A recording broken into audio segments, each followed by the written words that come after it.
Muy bien, ahora le damos paso a una de las charlas más solicitadas por los evaluadores, los doctores María Paula Bahamón de Itaca y Lloredo Abogados y el doctor Diego Álvarez, director jurídico del Autorregulador Nacional de Evaluadores, ANA, tendrán un conversatorio sobre los escenarios que genera la entrada en vigencia de la resolución.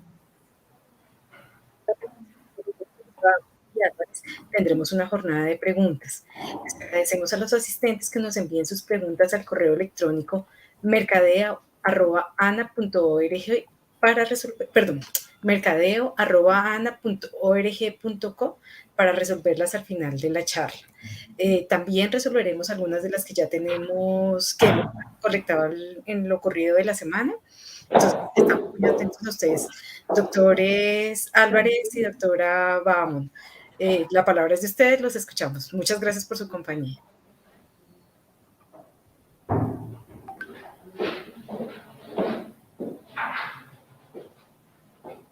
Bueno, buenas tardes para todos. ¿Me confirman si me están escuchando? Por favor. Lo escuchamos perfectamente, doctora Bahamón. Buenas tardes a todos, ¿cómo están? Perfecto, estamos perfectos con el audio. Quedan ustedes con la palabra, por favor. Listo, Muchas muchas gracias.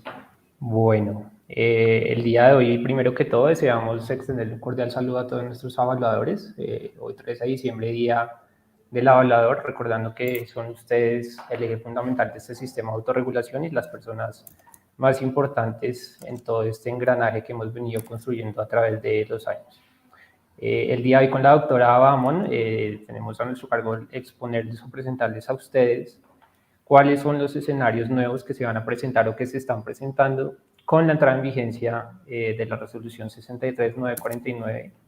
de 2021 emitida por la Superintendencia de Industria y Comercio. Sabemos que es un tema fundamental para ustedes, que existen muchos interrogantes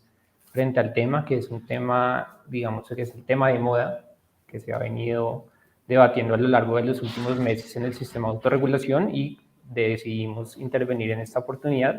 precisamente para presentarles a ustedes algunos análisis relativos a esta cuestión y absolver algunos de los interrogantes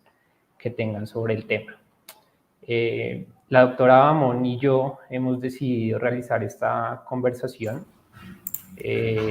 examinando no solo los impactos propios de esta resolución para los evaluadores, que son varios, sino también mostrándoles a ustedes que esta cuestión no atañe simplemente a la expedición de una resolución aislada por parte de la superintendencia y que el debate propio de este tema viene desde hace mucho tiempo atrás. Entonces, para efectos metodológicos, lo que vamos a hacer es contextualizarlos primero el desarrollo que ha tenido el sistema de autorregulación, qué implicaciones ha tenido para los evaluadores frente a las disposiciones normativas que se venían manejando anteriormente, y obviamente también vamos a encarar de manera puntual aquellas implicaciones propias del acto administrativo emitido por la superintendencia. Entonces, si quieres, por favor, siguiente diapositiva y comenzamos. Bueno, entonces, comenzamos con la creación y los objetivos propios de la Ley 1673 de 2013. Ustedes, como recordarán, con la entrada en vigencia de la Ley 1673 de 2013, pues existió un cambio sustancial frente a las regulaciones propias del oficio evaluatorio a lo largo de los años en Colombia. Anteriormente de que existiera la Ley 1673, lo que se venían manejando eran listados de evaluadores que estaban inscritos pues, en diferentes lonjas de propiedad raíz, diferentes listados propios de la Superintendencia de Industria y Comercio,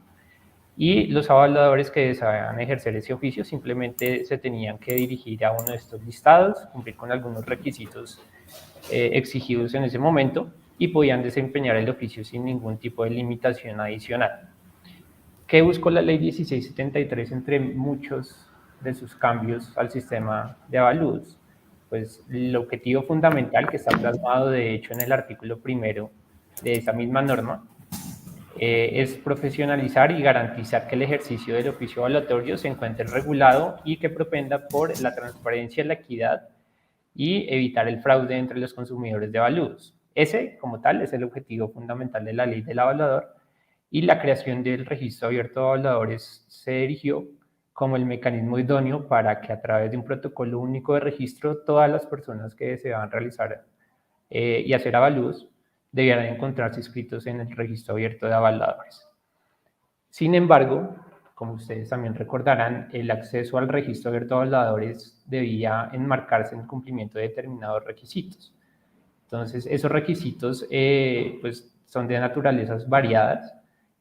pero básicamente lo que se busca es que las personas que estén en el registro abierto de evaluadores sean personas idóneas y competentes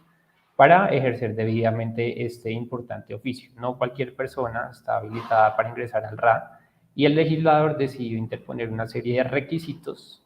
que las personas deben acreditar para efectos de poder realizar avalúos. De hecho, si ustedes también recuerdan, el decreto reglamentario 556/2014 es precisamente una norma de fundamental importancia porque establece que el certificado de inscripción en el RA es el documento probatoriamente idóneo para ingresar al registro de evaluadores y para probar la condición de evaluador dentro de todo el territorio nacional. Entonces, digamos, ese es el escenario general de la creación de la Ley 1673 de 2013 y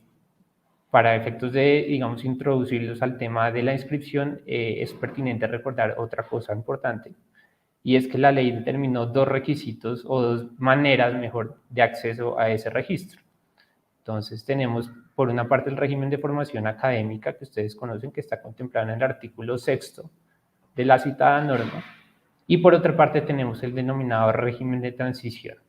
¿Por qué son importantes los regímenes de acceso al RA? El legislador determinó que el régimen de transición no era el régimen general, sino era una excepción al régimen académico. Es decir, la regla general para ingresar al RA es el régimen académico, que debe estar acreditado por unos requisitos que más tarde la doctora María Paula expondrá. Sin embargo, el régimen de transición fue concebido también por el legislador como una vía de acceso adicional que exceptuaba a las personas que venían realizando evaluaciones desde hace muchos años de acreditar la formación académica señalada por la ley. En general, lo que es importante tener claro es que tanto el régimen de transición como el régimen de formación académica constituyeron dos vías o dos mecanismos de acceso a un mismo registro, que es el RA. Y todos los evaluadores inscritos en el RA, independientemente del régimen de inscripción, gozan de unos derechos y unos deberes que son iguales para todos. Es decir, lo que la ley buscó no fue crear unos evaluadores por transición y otros evaluadores por académico, sino simplemente decir, es un grupo de evaluadores, en sentido general, como concepto de evaluador, y tienen dos vías de acceso al registro. De hecho, si ustedes también observan y recuerdan, en el artículo 3º de la ley, define qué es un evaluador. Dice que es una persona natural inscrita en el registro abierto de evaluadores que cuenta con las aptitudes y conocimientos para realizar valoración de bienes o de derechos. Es decir, cualquier persona inscrita en el RA es un evaluador en los términos de la ley, independientemente del régimen por el cual accedió a dicho sistema. Entonces, esa digamos que es la primera conclusión que hay que tener muy clara, la creación de dos regímenes concebidos como vías o mecanismos de acceso, pero no como dos grupos de evaluadores independientes que respondan a diferentes derechos y obligaciones, puesto que la ley es una sola, el RA es uno solo y los evaluadores como concepto jurídico también es un concepto unitario que no admite segmentaciones o distinciones. Posteriormente, es importante también recordar que la ley del evaluador, digamos que no fue una normatividad de aceptación pacífica dentro del sector. Existieron, digamos que muchos debates desde el punto de vista legislativo, así como también algunos debates en el ámbito constitucional que llevaron precisamente a la interposición de una acción pública de inconstitucionalidad contra la ley del evaluador por diferentes razones. Ese escenario constitucional consideramos que es de vital importancia para comprender el trasfondo de toda la situación que está ocurriendo en este momento.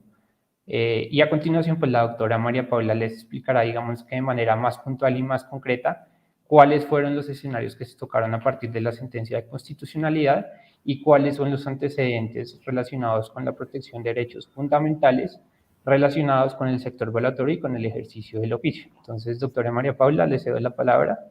para que por favor conversemos acerca del tema constitucional y de la acción pública y la sentencia respectiva emitida por el tribunal.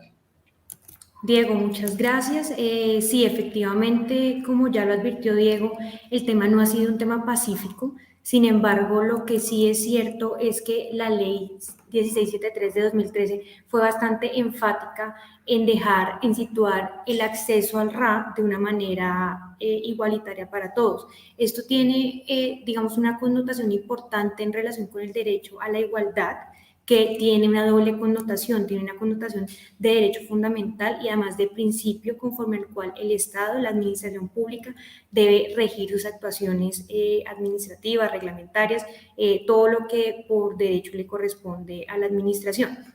En ese sentido, y justamente como podemos ver en pantalla, el artículo 6 en su parágrafo 1 de la ley 1673 de 2013 es bastante claro en establecer un régimen de transición. Esto teniendo en cuenta que este mismo artículo se refiere específicamente a la expresión inscripción y requisitos para acceder al RA. Cuando una norma establece inscripción y requisitos para acceder al RA y establece dos vías como lo es el régimen académico que explicó Diego y el régimen de transición, esto conduce a que existan dos vías que tienen las mismas implicaciones, los mismos derechos conforme al cual un evaluador podrá ejercer su actividad evaluatoria. En ese sentido, no habría lugar a que pudiera la administración o el Estado dar un tratamiento distinto a los evaluadores que se inscribieran por uno u otro régimen. Debería entonces poderse predicar un tratamiento exactamente igual, no existe ninguna razón de hecho o derecho que imponga específicamente que los evaluadores inscritos por el régimen de transición pudieran tener una exigencia distinta una vez inscritos en el RA. Esto es de fundamental importancia, ¿por qué? Porque la nueva resolución 63949-2021 que expidió la SIC recientemente pretende llevar a cabo esa diferenciación y como pues ya lo expliqué, no existe ninguna norma jurídica que establezca el motivo por el cual debe existir una diferenciación entre ambos regímenes. Como podemos ver en este parágrafo, la norma es bastante clara, se refiere a por única vez, una única vez en que el evaluador deberá acceder al RA, a su registro en el RA. Claro, está cumpliendo los requisitos allí pues, por una única vez sin que esto pueda estar ligado de ninguna manera a requisitos de permanencia o para no ser excluido del RA. En ese sentido, no existe una justificación de índole jurídica que dé para entender o que conforme a la cual pudiera comprenderse el motivo por el cual, como vamos a ver más adelante, la superintendencia pretende imponer requisitos adicionales. Bueno, en ese sentido, como también ya lo explicó Diego, el régimen de transición pretendió situar a todos los evaluadores en un mismo plano de igualdad, de manera que nuevamente no tiene cabida ninguna distinción, un tratamiento diferenciado a cada evaluador dependiendo del régimen conforme al cual hubiera accedido al RAP. Volviendo un poco sobre lo que comentabas, Diego, de los objetivos de la Ley 1673 de 2013, es claro que esta propendía por un reconocimiento general de la actividad de los evaluadores, no simplemente para imponer una barrera, para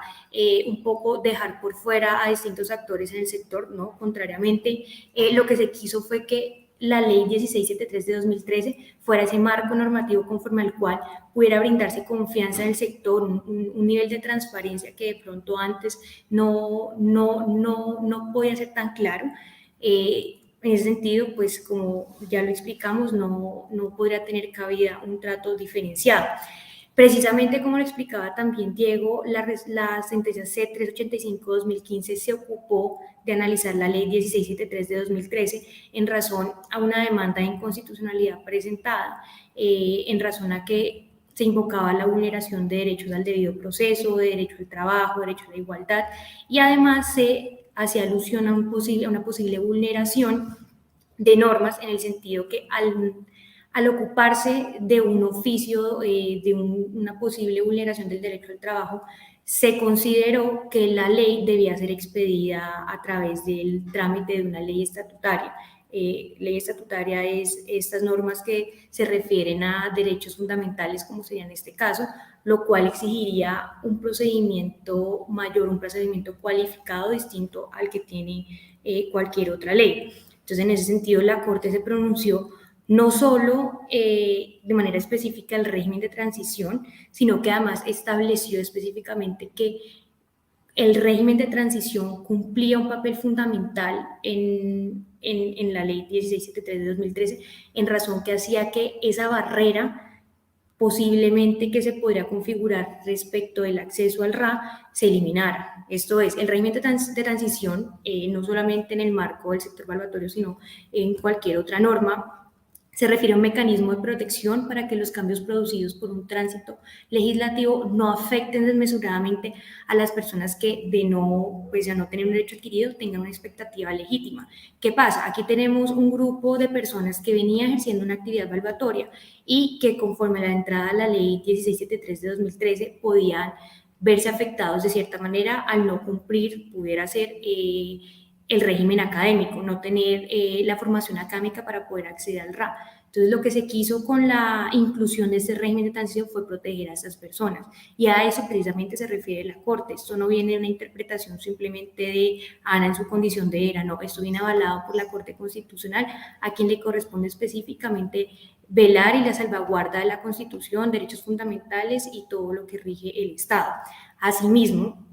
la Corte Constitucional, en el análisis realizado al régimen de transición, se refiere a la homologación de requisitos tanto para el régimen académico como para el régimen de transición. Nuevamente, como ya lo había anticipado Diego, se pone en un plano de igualdad ambos regímenes, de manera que los evaluadores que accedieran al RA por uno o por el otro pudieran tener los mismos derechos, las mismas obligaciones, los mismos deberes. Por último, entonces, luego de ese análisis, la Corte llega a la conclusión de que es justamente ese periodo o régimen de transición el que conduce a que la norma pueda ser declarada exequible, porque no hay una barrera que se haya impuesto conforme a la ley y porque además, bueno, claro está, no se requería de un trámite de ley estatutaria, toda vez que si bien se impone un requisito para el ejercicio de esta actividad, lo cierto es que ese régimen de transición suaviza, atenúa cualquier efecto negativo que pudiera existir. Entonces, de esa manera, pues la Corte un poco,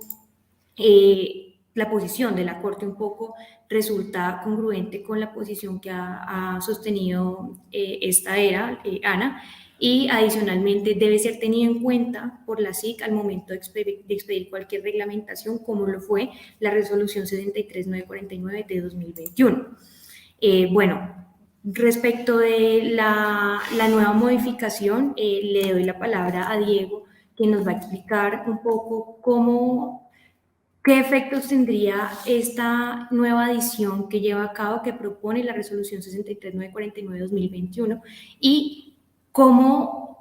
cuáles son los puntos de vista que existen respecto de la Superintendencia de Industria y Comercio, respecto de Ana en su condición de ERA y otras ERA respecto del requisito de vigencia del certificado ISO para efectos de poder acceder y mantenerse, no acceder, solamente mantenerse en el RAP.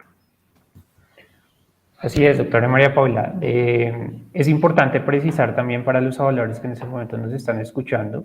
y en relación con lo que usted estaba comentando sobre la sentencia de constitucionalidad, que es la C385 de 2015, hay un aspecto fundamental que yo quiero tocar y que me parece que es uno de los puntos más importantes y que tiene obviamente que ver con el tema de las implicaciones propias de la resolución, y es que la misma Corte, como lo dijo la doctora María Paula, utilizó el término de homologación de requisitos por régimen de transición frente al régimen académico. Es decir, la Corte lo que dijo fue que los dos requisitos que están contemplados en la ley del evaluador en el parágrafo, que es la certificación de experiencia y un certificado de personas ISO 17024, esos dos requisitos o el cumplimiento o acreditación de esos dos requisitos por parte de los evaluadores que ingresaron al RAP bajo el régimen de transición, precisamente les sirvió para homologar, o les digo que era equivalente a un título de carácter académico. Es decir, todo, y pareciera que fuera algo obvio o poco importante en cierta medida, pero la palabra homologación es un concepto muy claro de aquello que la Corte Constitucional manifestó y de aquello que consideró como idóneo para cumplir con el espíritu de la ley. De hecho, en esa sentencia, si uno observa las intervenciones ciudadanas, abordan principalmente dos aspectos. El primero, establecer si efectivamente el oficio evaluatorio implica o no un riesgo social, que a juicio de los demandantes no lo implicaba, a juicio de la Corte sí lo implica, teniendo en cuenta que el oficio evaluatorio afecta de manera directa, por ejemplo, el patrimonio de las personas y temas de carácter fundamental dentro del sistema de regulación y dentro de otros sistemas. En el sistema judicial, por ejemplo, la presentación de un avalúo corresponde a una situación de suma importancia, porque lo que se está valorando son de hecho bienes y derechos, y está afectando de manera directa el patrimonio de las personas. Entonces, la Corte pues, efectivamente determinó que el ejercicio del oficio evaluatorio es un oficio que sí implica un riesgo social, y en esa medida la imposición de algunos requisitos para ejercerlo, digamos que son proporcionales y no son, en sentido contrario, desproporcionados para la protección de los bienes jurídicos que pretende tutelar. Eso por una parte. Y respecto al tema de la homologación, como le acabé de decir, pues creo que, de hecho, si no mira la definición propia de la palabra homologación, que está en el diccionario de la Real Academia de la Lengua Española, lo que dice la Real Academia es que homologar significa colocar dos cosas en equivalencia, ¿sí? Es decir, propender por un sentido de igualdad entre dos aspectos, es poner en relación de igualdad dos cosas. Eso quiere decir que lo que la Corte Constitucional buscó fue precisamente propender por la igualdad de evaluadores y no por la discriminación de ellos. No propender porque unos evaluadores ingresaron por régimen de transición y otros por académico deban separarse, sino que, como lo dije al comienzo de la intervención, deban ser equiparados tanto en sus derechos como obligaciones. Pero bueno, más allá de eso, existen en este momento, digamos que principalmente tres posturas frente al régimen de transición en el sistema de autorregulación. Hay una postura que ha sido, digamos que, difundida por otra era, que considera que el régimen de transición fue un periodo de tiempo de 24 meses o 2 años creado por el legislador, que implica que los evaluadores podían entrar sin acreditar formación académica, pero al terminar ese régimen, los evaluadores deben actualizarse y deben necesariamente formarse de manera académica, para continuar inscritos en el registro. Esa es una de las posiciones que existe. La SIC, por el contrario, tiene una posición un tanto diferente en el sentido de que reconoce el régimen de transición como una vía de acceso al RA, pero a la vez dice que los evaluadores que ingresaron bajo régimen de transición están obligados a mantener la vigencia de su certificado ISO 17024, so pena de que su inscripción en el RA pierda validez. Esa expresión pierda validez, pues más adelante vamos a exponerlo, digamos que un poco más a fondo, todavía no lo vamos a tocar, pero es uno de los pilares fundamentales de la presente exposición porque trae una serie de consecuencias pues que vale la pena analizar de manera concreta. Entonces, más adelante lo vamos a explicar porque sé que es un tema un poco complicado y que, por lo que parece actualmente en el sistema, está dando mucho de aclarar y hay muchos evaluadores que están un poco preocupados por esa expresión. Pero bueno, eso lo hablaremos más adelante. Y finalmente, la postura que ha manejado Ana, que va en concordancia con lo que explicaba la doctora Bahamón, es que Ana considera efectivamente que la única diferencia entre los evaluadores que ingresaron por régimen de transición y por régimen académico fue la necesidad de acreditar requisitos diferentes en atención al momento en que pretendieron ingresar al sistema. Más allá de eso, no existe para Ana ningún tipo de diferencia entre los evaluadores por transición y los evaluadores que ingresaron por régimen académico. Entonces, son tres posturas que sabemos que es una misma norma, es un único artículo, pero tiene tres interpretaciones un tanto disímiles, pues que cada una de las entidades ha defendido de acuerdo con sus argumentos. Sin embargo, pues la postura de Ana siempre ha estado enfocada en garantizar los derechos de los avaladores, garantizar el derecho de igualdad, garantizar que los avaladores, independiente de su régimen, son, digamos, un grupo homogéneo de personas, tienen los mismos derechos y obligaciones, y además porque hay un tema que también parece un tanto obvio, pero si uno examina, por ejemplo, el artículo 6º de la ley 1673, allí se encuentran establecidos los requisitos para la inscripción y acceso al RA. Lo digo porque una cosa son los requisitos para acceder e inscribirse en el RA y otra cosa diferente son los requisitos para mantenerse en el RA. Lo que el artículo 6º establece fueron los requisitos para ingresarlos, pero no los requisitos para mantenerse. Son dos cosas diferentes y creo que es importante que tengan claro esa situación, porque hay posturas que indican que el régimen de transición y las obligaciones propias del régimen de transición, bajo su incumplimiento, darían lugar a la expulsión del registro, cosa que también tocaremos más adelante, pero que de entrada les puedo manifestar que es contrario, inclusive si uno lo mira desde el punto de vista literal, a la propia definición y al propio nombre o determinación formal que la ley le dio a ese artículo en particular. Bueno, hay otra situación que también consideramos importante poner en conocimiento de ustedes, y es que cuando la ley 1673 establece, como lo decía la doctora Bamón también anteriormente, que la inscripción del régimen de transición aplicó por una única vez, ello trae unas implicaciones pues, muy puntuales que vale la pena abordar. Entonces, el régimen de transición constituyó un periodo de tiempo de 2 años, contados a partir de la ejecutoria del acto administrativo, por medio del cual fue reconocida la primera era, que en este caso fue ANA, y a partir de la cual los avaladores podían presentar los requisitos propios del régimen de transición para acceder al registro. Una vez finalizado el régimen de transición, es decir, el 11 de mayo de 2018, inició la vigencia del régimen académico. Ustedes saben que actualmente el régimen de transición, y hace ya casi 3 años, más de 3 años, dejó de existir y en consecuencia la única manera que en la actualidad existe para ingresar al sistema está comprendida por la acreditación del régimen académico en los términos del artículo 6º de la ley del avalador. Sin embargo, es importante también precisar que hay una norma dentro de la ley del avalador, que precisamente estoy acá observando, y determina que el evaluador a solicitud propia, o sea, de manera voluntaria, puede solicitarle a la ERA que actualice su información relativa a soportes de experiencia y vigencia de certificados de personas ISO 17024 o inscripción de esos certificados. Si uno observa esa norma, lo que esa norma pretende es que a voluntad del evaluador, es decir, por su propio querer y no porque la ERA lo pueda obligar o una superintendencia o cualquier entidad lo pueda obligar, es el evaluador quien está facultado para voluntariamente presentar esas actualizaciones dentro del RA, teniendo en cuenta que el RA es un protocolo único de registro, pero también es un repositorio de información. Además, porque en el certificado de inscripción en el RA, que también es un documento, como le dije anteriormente, que prueba la condición de avalador, se encuentran una serie de anotaciones o de información que es importante para el evaluador, pues son objeto de visualización por parte del mercado. Entonces, ese literal C del numeral tercero del artículo de la ley 1673, del artículo 27, pues digamos que también nos da un indicio de que cualquier tema relacionado con la inscripción o con la actualización de certificados de personas es un procedimiento eminentemente voluntario a querer del evaluador y no puede ser exigible, ni exigido, ni impuesto de manera arbitraria o unilateral por parte de la ERA, en este caso por parte de ANA o de cualquiera de las ERAs que están en este momento activas en el sistema de autorregulación. Entonces, doctora María Paula, yo creo que también es importante que ya entremos, digamos, a explicar de manera puntual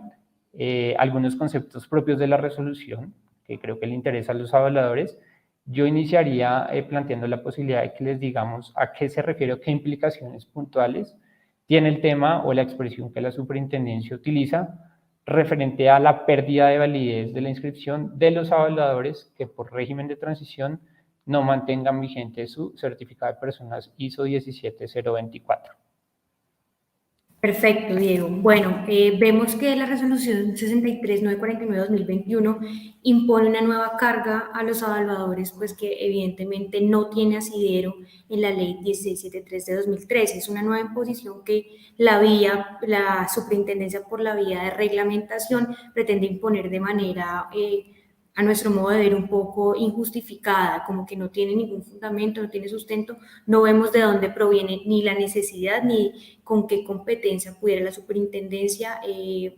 imponer una carga de, digamos, de esta índole. Entonces, en ese sentido, mediante el artículo 3 de la mencionada resolución, la superintendencia establece que todo evaluador inscrito bajo el régimen de transición debe obligatoriamente garantizar la solución de no continuidad y vigencia del certificado de persona que haya sido emitido por organismos de certificación de personas acreditados por ONAC, claramente bajo la norma ISO 17024.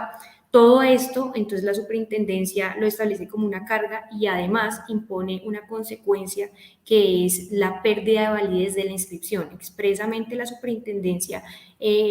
incluye una apreciación en el sentido literal de so pena de que su inscripción pierda validez. En ese sentido, no vemos cómo pudiera realmente esta inscripción perder validez cuando realmente que la superintendencia establezca una consecuencia de esa naturaleza resulta contrario a muchos postulados y muchos principios pues, que gobiernan las actuaciones administrativas y las actuaciones de las autoridades administrativas. En ese sentido, vemos cómo se vulneraría el principio de reserva de ley, porque como se corresponde a una norma que estaría regulando lo atinente a profesiones, al derecho al trabajo, necesariamente debía tramitarse un requisito en ese sentido únicamente a través de una ley estatutaria. La resolución 63949 de 2021 tiene una naturaleza de acto administrativo que corresponde a una manifestación de voluntad de una autoridad administrativa que produce efectos jurídicos. En este caso, los efectos jurídicos son generales, va dirigido a un sector específico, pero no tiene un efecto específico frente a una persona. En ese sentido, pues se trata de un acto administrativo, no corresponde a una norma con rango de ley, conforme al cual pudiera uno decir que efectivamente se cumple ese principio de reserva de ley. El principio de reserva de ley propende porque realmente sea el legislador, el Congreso, quien se encargue de establecer cuáles son las reglas y criterios para, digamos, para regular el tema que se pretende analizar. En este caso, pues sería el tema del ejercicio evaluatorio, pues que corresponde a un oficio. Entonces, en ese caso, vemos que la superintendencia omitió dar cumplimiento a este principio de reserva de ley, dejando de lado, pues, la Constitución, la ley y únicamente basándose en competencias que no, pues que a nuestro modo de ver no le corresponden. En ese sentido, pues consideramos que debería la superintendencia un poco corregir esa imprecisión en la que se incurrió, porque se insiste, no podría la SIC entrar a regular temas atinentes a oficios, profesiones, más aún cuando se trata de un tema que necesariamente toca el núcleo esencial del oficio. Si un evaluador está inscrito en el RAC y pierde su inscripción como consecuencia de una sanción, una sanción, un efecto que ha previsto la superintendencia, para ello necesariamente habrá una vulneración de ese oficio, necesariamente se estará tocando el núcleo esencial de ese oficio, de manera que no vemos cómo pudiera predicarse esa pérdida de validez de la inscripción. El segundo punto que vemos es que con esa definición de esa consecuencia por parte de la superintendencia de la pérdida de validez de la inscripción, la entidad también estaría vulnerando un principio de legalidad de las faltas y las sanciones. ¿Por qué? El principio de legalidad de las faltas y las sanciones propende porque toda falta y sanción debe estar previamente prevista en una norma con fuerza de ley. Esto es que antes de que pudiera incurrirse en una conducta susceptible de sanción, el administrado o las personas conozcan a qué se están enfrentando. Esto es que cuando la persona o el administrado se enfrenta a determinada conducta, conozca que previamente existe una ley con fuerza de ley expedida por el Congreso o por la autoridad administrativa facultada para ello, para establecer qué se entiende por una conducta sancionable, determinar que un comportamiento puede ser calificado como una infracción. En este caso, lo que vemos es que la superintendencia simplemente consagra una consecuencia negativa de pérdida de validez, pero sin que ello esté previsto en una norma con fuerza de ley y además sin que haya sido previsto previamente como una sanción. ¿Esto qué quiere decir? La ley 1673 de 2013 en ningún momento establece como una sanción para los evaluadores una pérdida de validez de la inscripción. No existe norma de rango legal que establezca que un evaluador ante determinada comportamiento, como pudiera ser que no se actualizara el certificado de personas, pudiera incurrir o pudiera verse afectado y que como consecuencia de ello tuviera que cargar con la pérdida de validez de la inscripción. Pues no vemos cómo pudiera esa pérdida de validez que indican en esta nueva resolución ser aplicada. Otro punto que consideramos de suma relevancia en el asunto es la prevalencia de la ley sobre los actos administrativos. Como ya explicamos previamente, la ley 1673 no dispone que un escenario bajo el cual el evaluador pudiera verse afectado en la validez de su inscripción por no haber actualizado los mentados certificados. En ese sentido, si la ley que se encuentra, digamos, tiene una prevalencia en relación con las demás normas del ordenamiento jurídico, no establecía una consecuencia en ese sentido. No vemos cómo la superintendencia pudiera, por la vía de un acto administrativo, contrariar ese mandato legal y superior. Lo propio habría sido que la superintendencia, en la expedición de su acto administrativo, se rigiera conforme a lo dispuesto en la ley 1673, lo cual, pues como ya dijimos, resulta contrario, se incurre en una contradicción que vemos que los principales afectados serían los evaluadores y que no tienen ningún fundamento de índole legal ni constitucional. Y por último, tenemos además que, como ya lo dijimos, si se requería afectar el núcleo esencial de la profesión o el oficio, lo procedente era tramitar esta disposición a través de la ley estatutaria. La ley estatutaria, como ya lo indicamos, además, tiene una suma relevancia en este caso que nos ocupa porque se trata de un procedimiento especial que requiere más debates, que requiere varios requisitos para su expedición. No se trata simplemente de un acto administrativo que cualquier autoridad administrativa puede expedir, sino que se requiere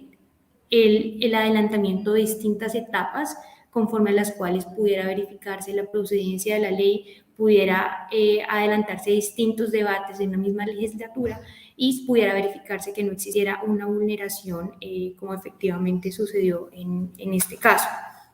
En ese sentido, pues no vemos cómo pudiera aplicar esa pérdida de validez a la que se refiere la superintendencia. Vemos que incluso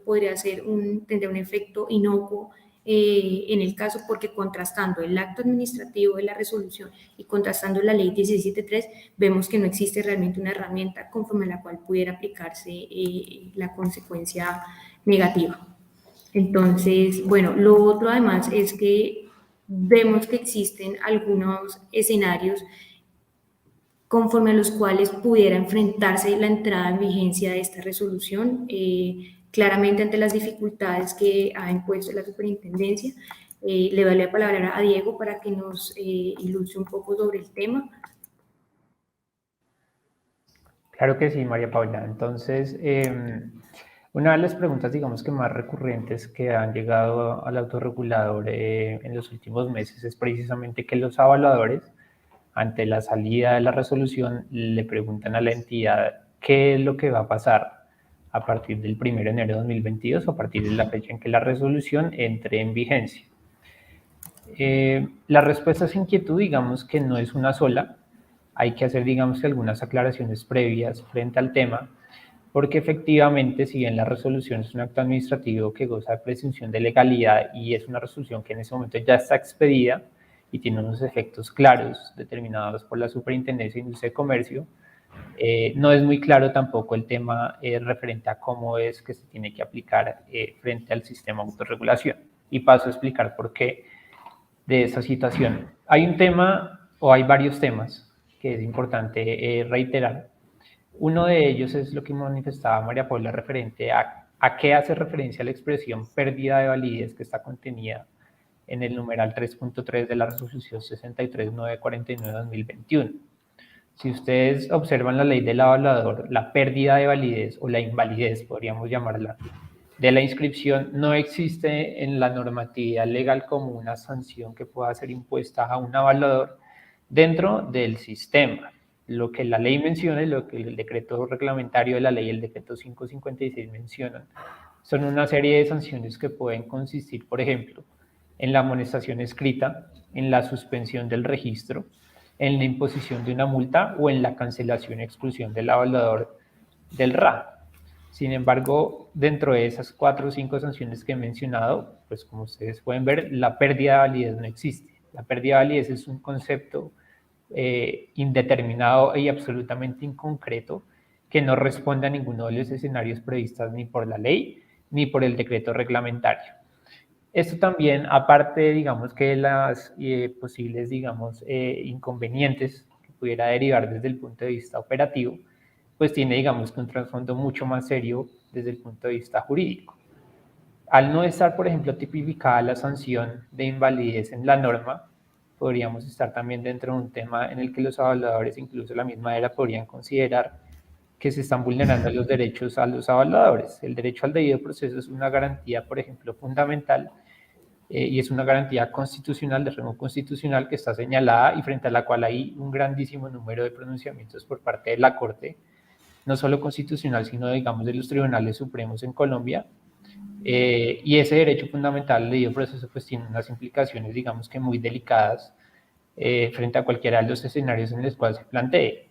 Anteriormente María Paula hacía mención al tema de tipicidad de las faltas, principios de legalidad, etcétera, que son efectivamente, digamos que algunas figuras jurídicas que deben ser examinadas dentro del tema del debido proceso.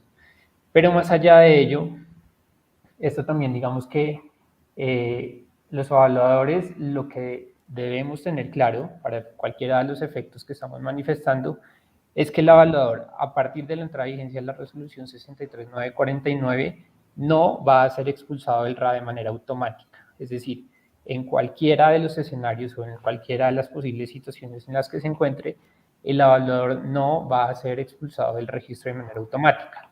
¿Eso qué implica? Que a partir del 1 de enero de 2022, ANA no va a sacar ni va a expulsar automáticamente a los evaluadores del registro abierto de evaluadores. Esa posición que les estoy manifestando, además de estar, digamos que en concordancia con todas las garantías constitucionales y legales propias de un Estado social de derecho, también atende a una situación, y es que los evaluadores tienen que tener la oportunidad de presentar las explicaciones y de presentar digamos, sus métodos de defensa o los medios de defensa que consideren más adecuados para el caso particular. No es posible ni es entendible para ANA que una sanción de este carácter pueda aplicar de manera automática. Entonces, en cualquiera de los escenarios, valga la pena aclarar, la expulsión del sistema no va a proceder de manera automática. Esto lo quiero recalcar porque sé que existen o que hay algunos evaluadores que están pensando, o el mensaje que se ha venido difundiendo es que a partir de la entrada en vigencia de la resolución no van a poder seguir, digamos que adelantando su oficio, cosa que no es cierta. Hasta que no haya un pronunciamiento de fondo y ejecutoriado por parte del Tribunal Disciplinario de la ERA, no va a haber ninguna afectación al registro del evaluador. Eso hay que tenerlo muy claro porque es un mensaje que tengo entendido que varios evaluadores con los que personalmente he hablado y por digamos que las inquietudes que se han presentado en los últimos 2 meses, es uno de los miedos más grandes que ellos tienen frente al tema. Es decir, ellos piensan que a partir del 1 de enero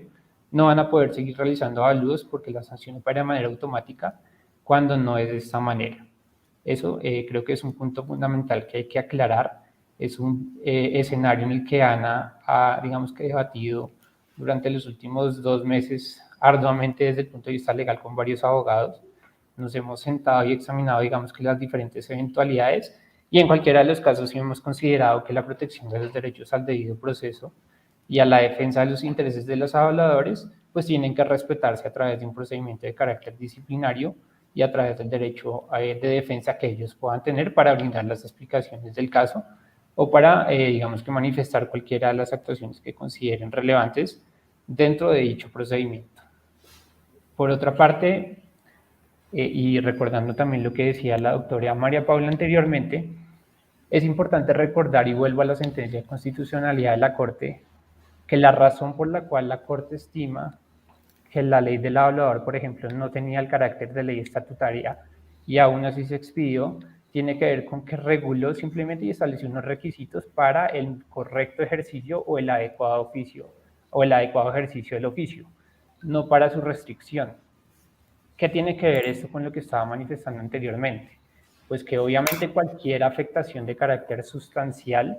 que se produzca frente a los evaluadores, independientemente del régimen que tengan, pero en este caso, estrictamente referido al régimen de transición, pues tiene que ser, digamos que, una afectación que, si se pretende establecer, tiene que tener un carácter de norma estatutaria, cosa que no tienen los actos administrativos expedidos por la Superintendencia de Industria y Comercio, y en consecuencia se considera que no existe una competencia real para limitar de esta manera el debido proceso y los derechos fundamentales de los evaluadores.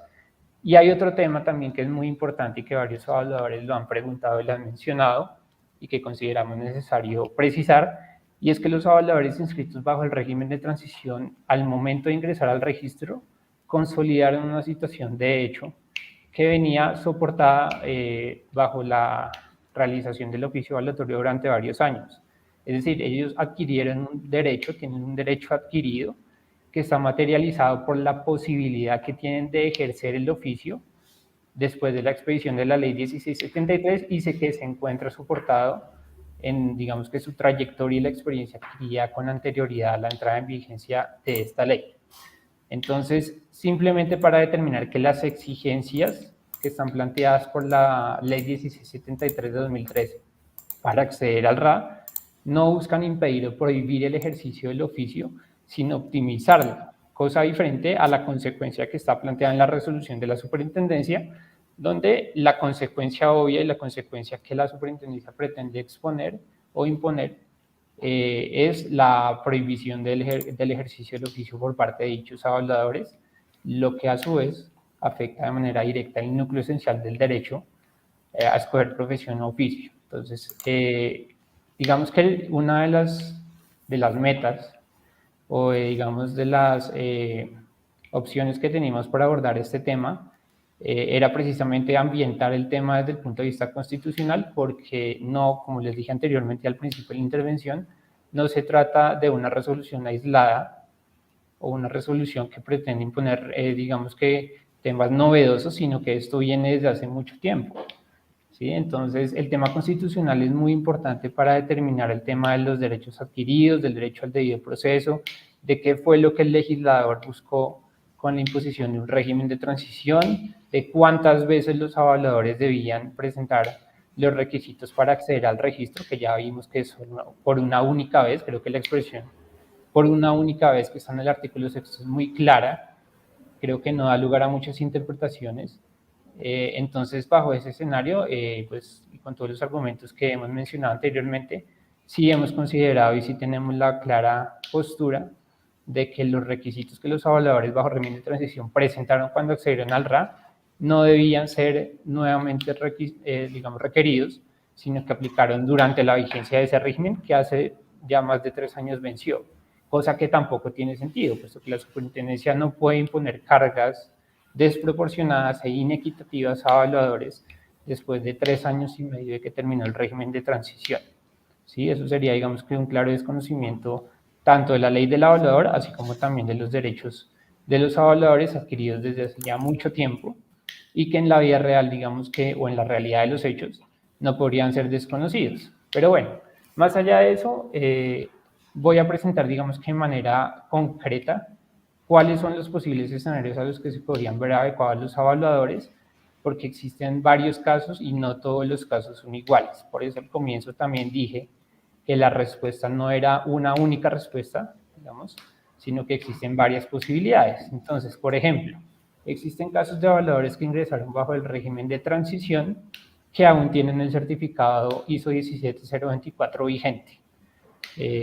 Hay casos de evaluadores, por ejemplo, que ingresaron bajo el régimen de transición y tienen su certificado ISO 024 vencido.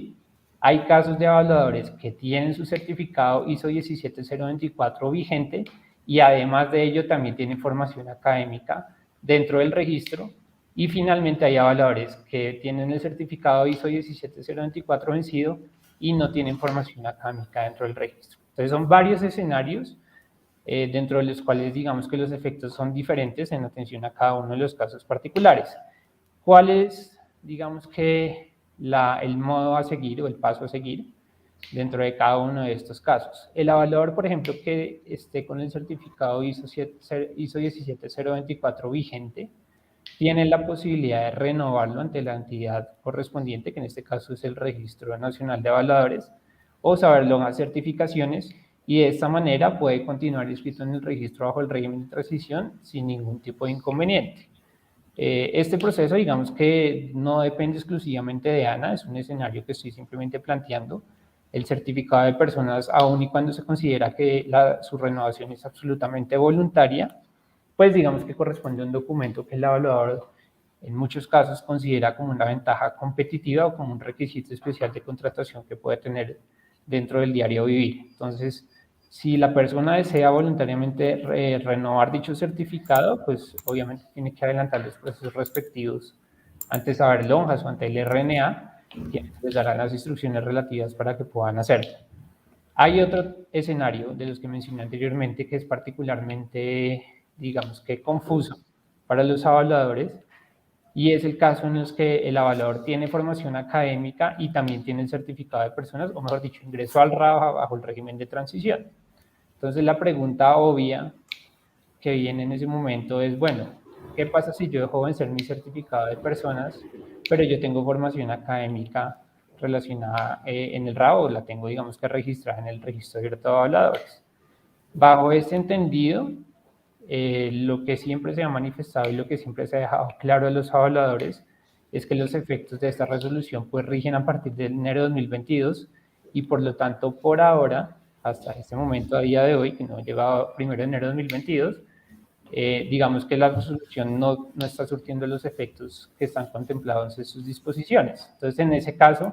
el evaluador continúa inscrito bajo el régimen de transición, pero sus soportes académicos, como le dije anteriormente, están guardados o están contenidos en el registro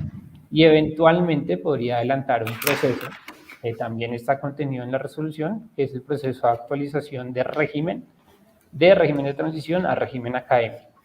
Ese tema lo menciono primero para dar claridad de que hasta este momento no está rigiendo ese procedimiento, no está activo porque la resolución en sí no ha entrado a regir.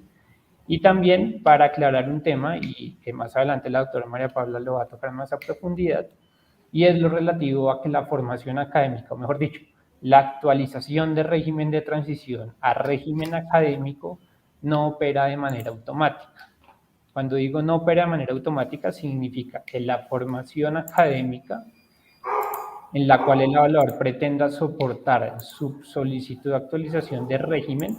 tiene que cumplir con las normas propias del régimen académico, es decir, cumplir con los requisitos que la ley exige para cada categoría evaluatoria relacionados con los conocimientos jurídicos, características técnico-científicas de los bienes a evaluar, conocimientos contables, financieros, instrumentos de medición, etc. Todos los conocimientos que están en el artículo 6º para el régimen académico tienen que ser acreditados por el evaluador interesado en actualizar su régimen. Entonces es importante que los evaluadores sepan que el proceso no funciona de manera automática, sino que está sometido a unas reglas y que por lo tanto ANA tiene que realizar los procesos respectivos para la validación de esos conocimientos y pues eventualmente le emitirá al evaluador una respuesta en sentido positivo o negativo, que a su vez podrá ser controvertida por el interesado de acuerdo con los requisitos, con los recursos que tiene, recurso de reposición y recurso de apelación frente a la ERA. Pero bueno, eso simplemente lo digo para aclarar el tema porque sé que también existen algunas inquietudes referentes a esa cuestión. Y finalmente, hay otro de los escenarios que es el escenario relativo a la gente que tiene formación académica y régimen de transición vigente. Es decir, existe la posibilidad o hay evaluadores inscritos en el registro que tienen algunas categorías inscritas bajo régimen de transición y otras bajo régimen académico. ¿Qué categorías puede tener una persona inscrita bajo el régimen de transición? Básicamente 4. Inmuebles urbanos, inmuebles rurales, maquinaria fija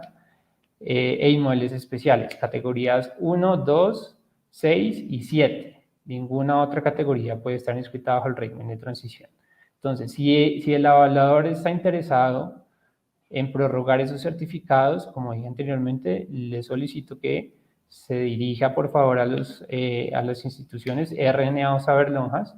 y adelante los respectivos trámites para buscar la renovación de su certificado de competencias, teniendo en cuenta que ese documento, pues como lo dije también, puede servirle de ventaja competitiva y en caso de que así lo desee realizar de manera voluntaria, puede prorrogar esa vigencia para que en el futuro no tenga, digamos, que cualquier tipo de inconveniente relacionado con su inscripción en el RAC, que en todo caso no aplicaría de manera automática en virtud del derecho al debido proceso y de todas las acciones que efectuarán hacia el futuro. Bueno, entonces, hay otro tema también, doctora María Paula, que creo que es importante mencionar, y es el tema relativo a la formación académica, porque hay unas normas relativas a la formación académica que también es importante que los evaluadores tengan claras,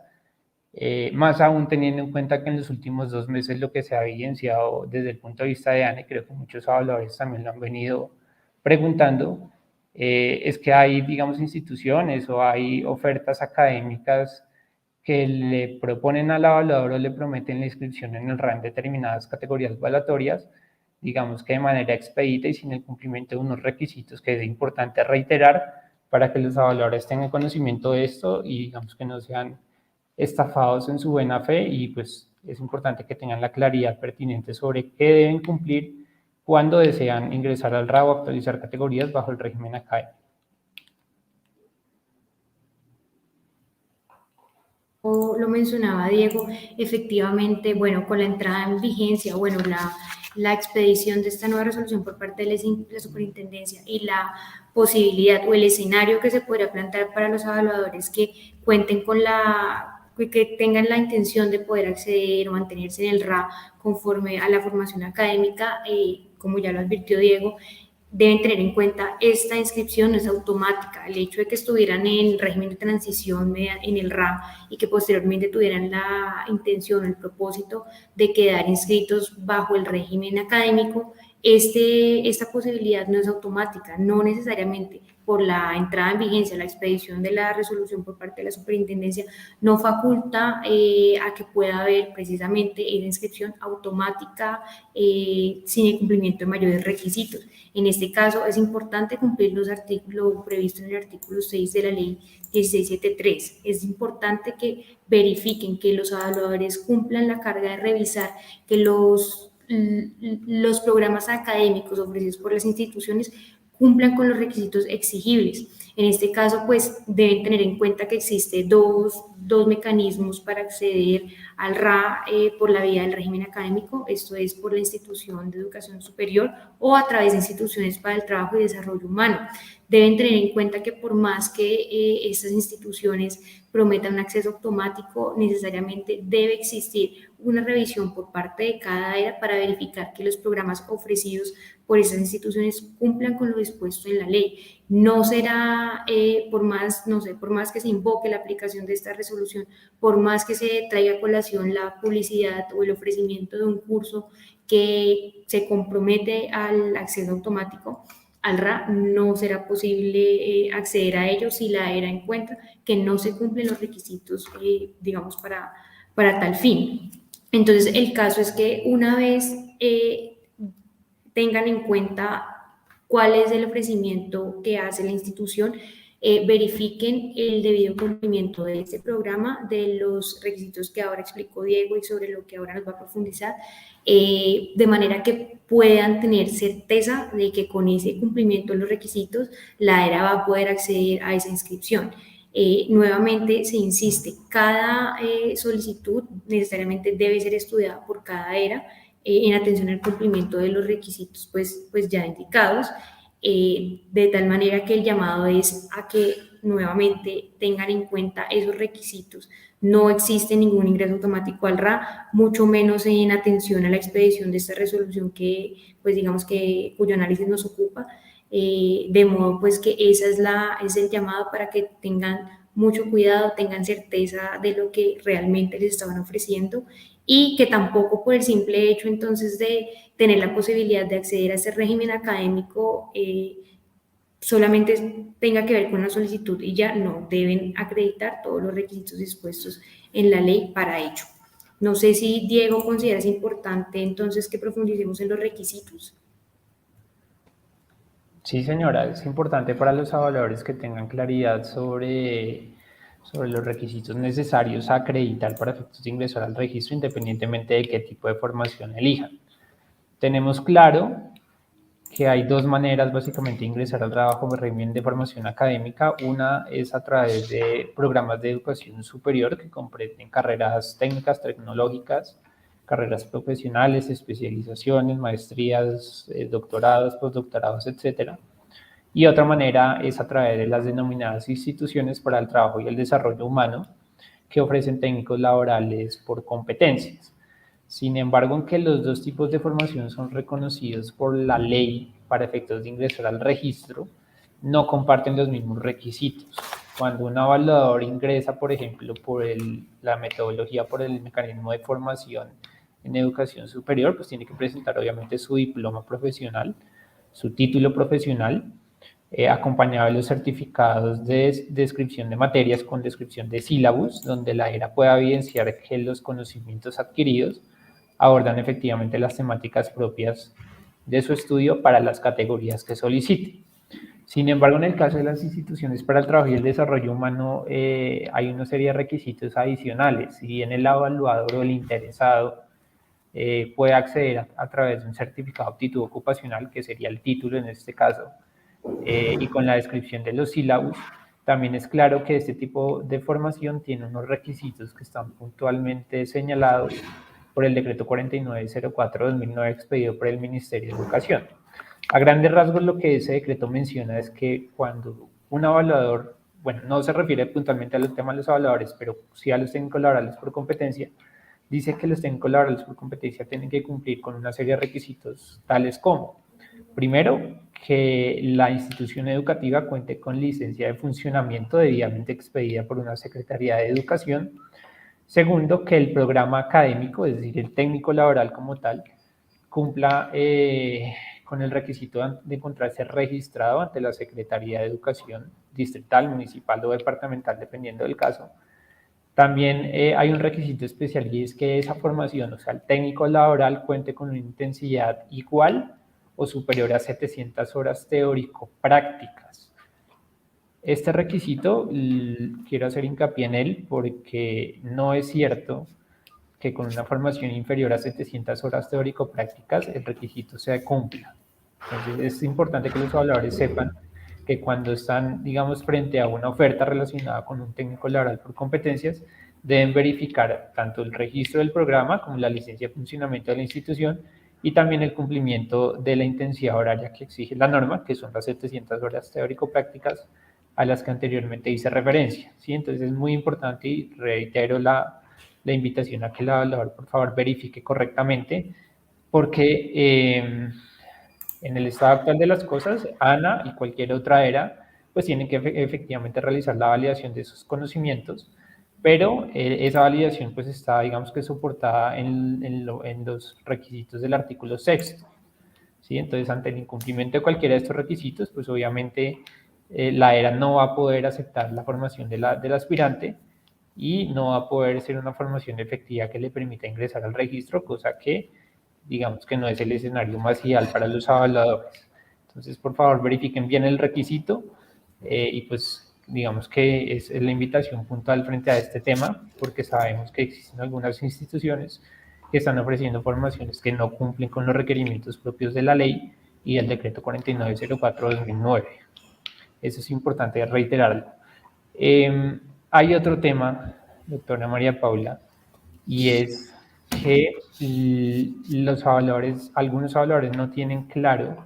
o han, digamos que, elevado diversos interrogantes referidos a la entrada en vigencia de la resolución 63949 de 2021 emitida por la SIC.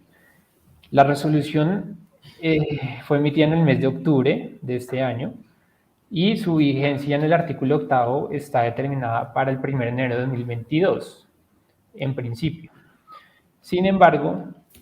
tenemos conocimiento de que hay algunos evaluadores y algunos grupos de personas que han elevado una solicitud de prórroga de entrada en vigencia de esa resolución ante la superintendencia, ha sido un número grande de evaluadores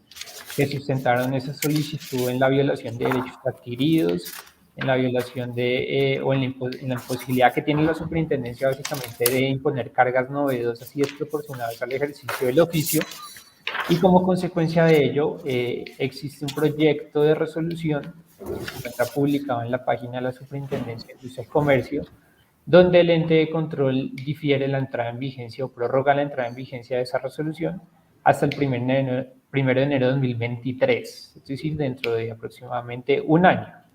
Sin embargo, es importante dejar claro para los evaluadores que se trata en ese momento de un proyecto de resolución que se encuentra publicado en la página de la SIC y no es una resolución como tal. Eso implica que hasta este momento, hoy 13 de diciembre de 2021, la resolución 63949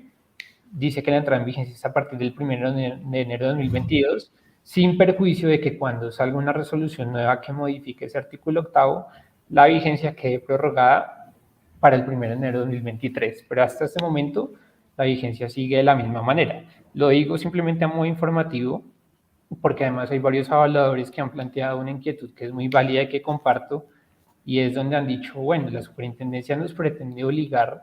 a que los que entramos por transición nos certifiquemos de manera académica y a partir del 1 de enero de 2022 podamos ejercer el oficio. Sin embargo, teniendo en cuenta que la resolución fue expedida en el mes de octubre, pues los tiempos no dan, porque en 2 meses un evaluador no se va a poder formar en una institución de educación superior, obviamente, y tampoco en una institución para el trabajo y el desarrollo humano para cumplir la intensidad de las 700 horas teórico-prácticas y de esta manera tener un certificado que le permita acceder al RAP por el régimen académico. Entonces son términos o son plazos que la superintendencia no previó al momento de expedir la resolución y que hacen de imposible cumplimiento una disposición que pretenden imponer a los evaluadores. Básicamente ese argumento parece que la superintendencia lo ha acogido y ha pretendido diferir la entrada en vigencia por medio de ese proyecto de resolución. Ese proyecto de resolución, que les digo que lo pueden encontrar en la página de la superintendencia, fue publicado el 25 de noviembre de este año y fue publicado por un término de aproximadamente 2 semanas, donde se podían plantear comentarios frente al tema. Obviamente, Ana planteó sus argumentos y sus comentarios frente al tema. Sin embargo, pues digamos que el término para los comentarios ya finalizó desde el pasado viernes y se está a la espera de un pronunciamiento de fondo respecto a lo que la superintendencia considere en lo relativo a la entrada en vigencia, si la mantiene o si por el contrario la prorroga en el tiempo. Entonces, básicamente es eso. Como conclusión de la charla, y teniendo en cuenta que vamos a tener un espacio reservado para preguntas, la postura de Ana se ha mantenido en el tiempo. Si hay algunos evaluadores que nos han llamado por teléfono, se han comunicado con las líneas de atención de Ana, sabrán que la postura de la entidad siempre ha sido que el procedimiento de actualización de o la prórroga, mejor dicho, la ampliación de la vigencia del certificado de personas es un procedimiento absolutamente voluntario. No se le puede obligar al evaluador a mantener ese certificado vigente ni a prorrogarlo de manera indefinida al corresponder a una carga desproporcionada, más aún cuando lo que se condiciona en este caso es la permanencia suya en el sistema. De esta manera, no es cierto para Ana que la sanción de invalidez que menciona la superintendencia deba proceder de manera automática. Siempre se ha considerado que los derechos de los evaluadores deben ser respetados en este sentido.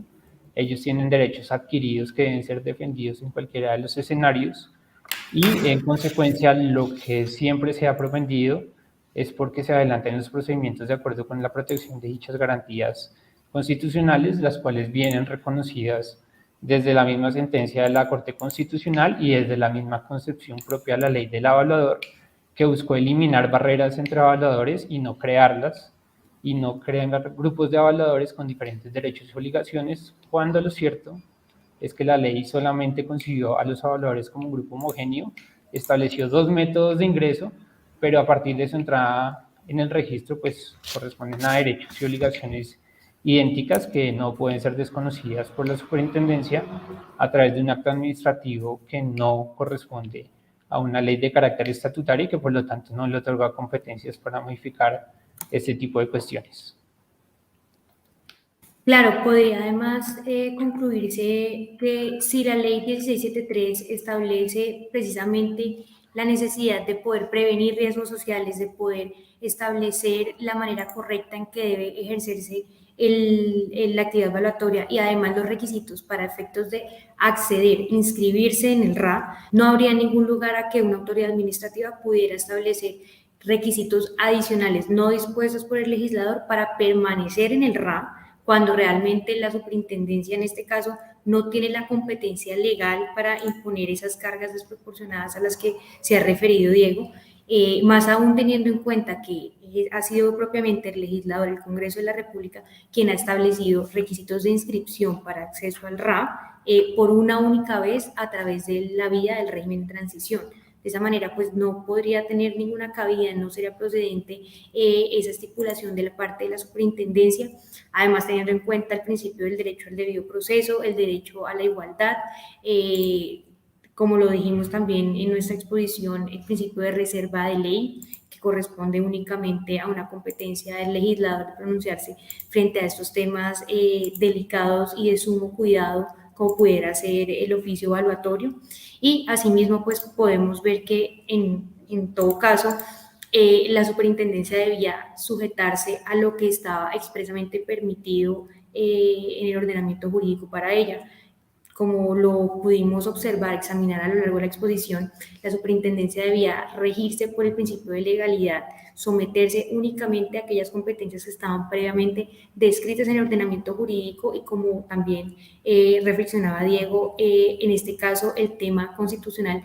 es de suma relevancia toda vez que, como vemos, impacta desde distintos ángulos al asunto. Tiene que ver con la competencia de la superintendencia, con la prevalencia de la Constitución sobre las demás normas, como pueden ser la ley y el acto administrativo de la resolución expedida por esta superintendencia. De manera que vemos cómo el tema constitucional impacta en distintas esferas del asunto que nos ocupa y debe ser tenido muy en cuenta, no solo al momento de enfrentar los efectos de esta resolución, sino que además debería ser un tema que debería examinar la superintendencia, no solo para efectos de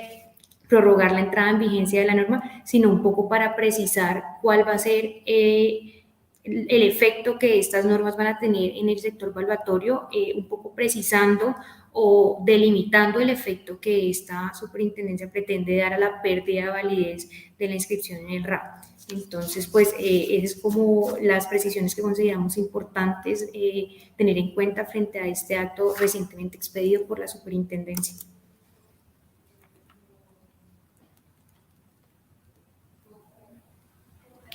Listo, entonces, si te parece, María Paula, vamos a empezar a leer algunas de las preguntas que nos están llegando por parte de los avaladores y vamos dando respuesta a cada una de ellas para efectos de tener claridad sobre los interrogantes planteados. Bueno, entonces por acá hay una pregunta que dice lo siguiente: si este fue el propósito, por favor, ¿cómo están controlando algunas lonjas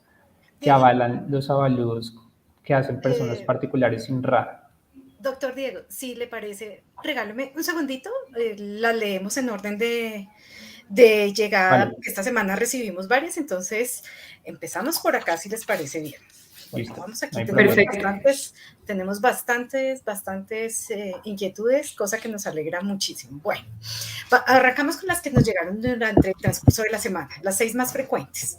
Primero, la certificación vigente de ONAC con el RNA hasta abril del 2022, ¿me da vigencia para seguir laborando o debo hacer la formación académica? Bueno, en este caso, para responder la inquietud de la persona, me remito a lo que habíamos explicado anteriormente referente a que mientras el certificado se mantenga vigente, es una cuestión voluntaria del evaluador o del interesado continuar inscrito o continuar prorrogando la vigencia de ese certificado y actualizarlo a través de su organismo certificador, que puede ser el RNA o Saber Lonjas, y de esta manera continuar bajo el régimen de transición, o eventualmente tomar la vía de soportarlo por formación académica, teniendo en cuenta, nuevamente reiterando, que la formación académica que pretenda presentar tiene que cumplir con los requisitos del artículo 6º.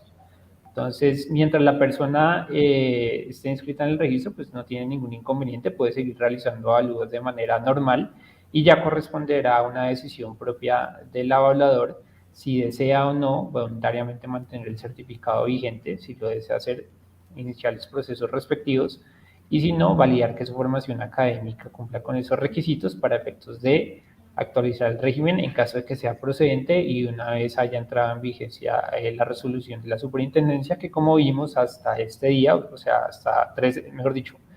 hasta el 1 de enero de 2022 o eventualmente hasta el 1 de enero de 2023 o hasta la fecha en que la superintendencia decida prorrogar esa entrada en vigencia, pues a partir de ese momento podrá adelantar, digamos que esa alternativa de actualizar el régimen de transición a formación académica. Ok. Segunda, en noviembre pasado nos enteramos de que la resolución entra en vigencia el 1 de enero. ¿Con qué tiempo se cambia uno de régimen si un curso dura 7 meses? Bueno, en este caso yo creo que podríamos agregar que realmente este sería uno de los argumentos, uno de los puntos que tuvo en cuenta la superintendencia para efectos de prorrogar la entrada en vigencia, que como lo explicó Diego, se trata de un proyecto de resolución que prorroga precisamente la entrada en vigencia, pero que en todo caso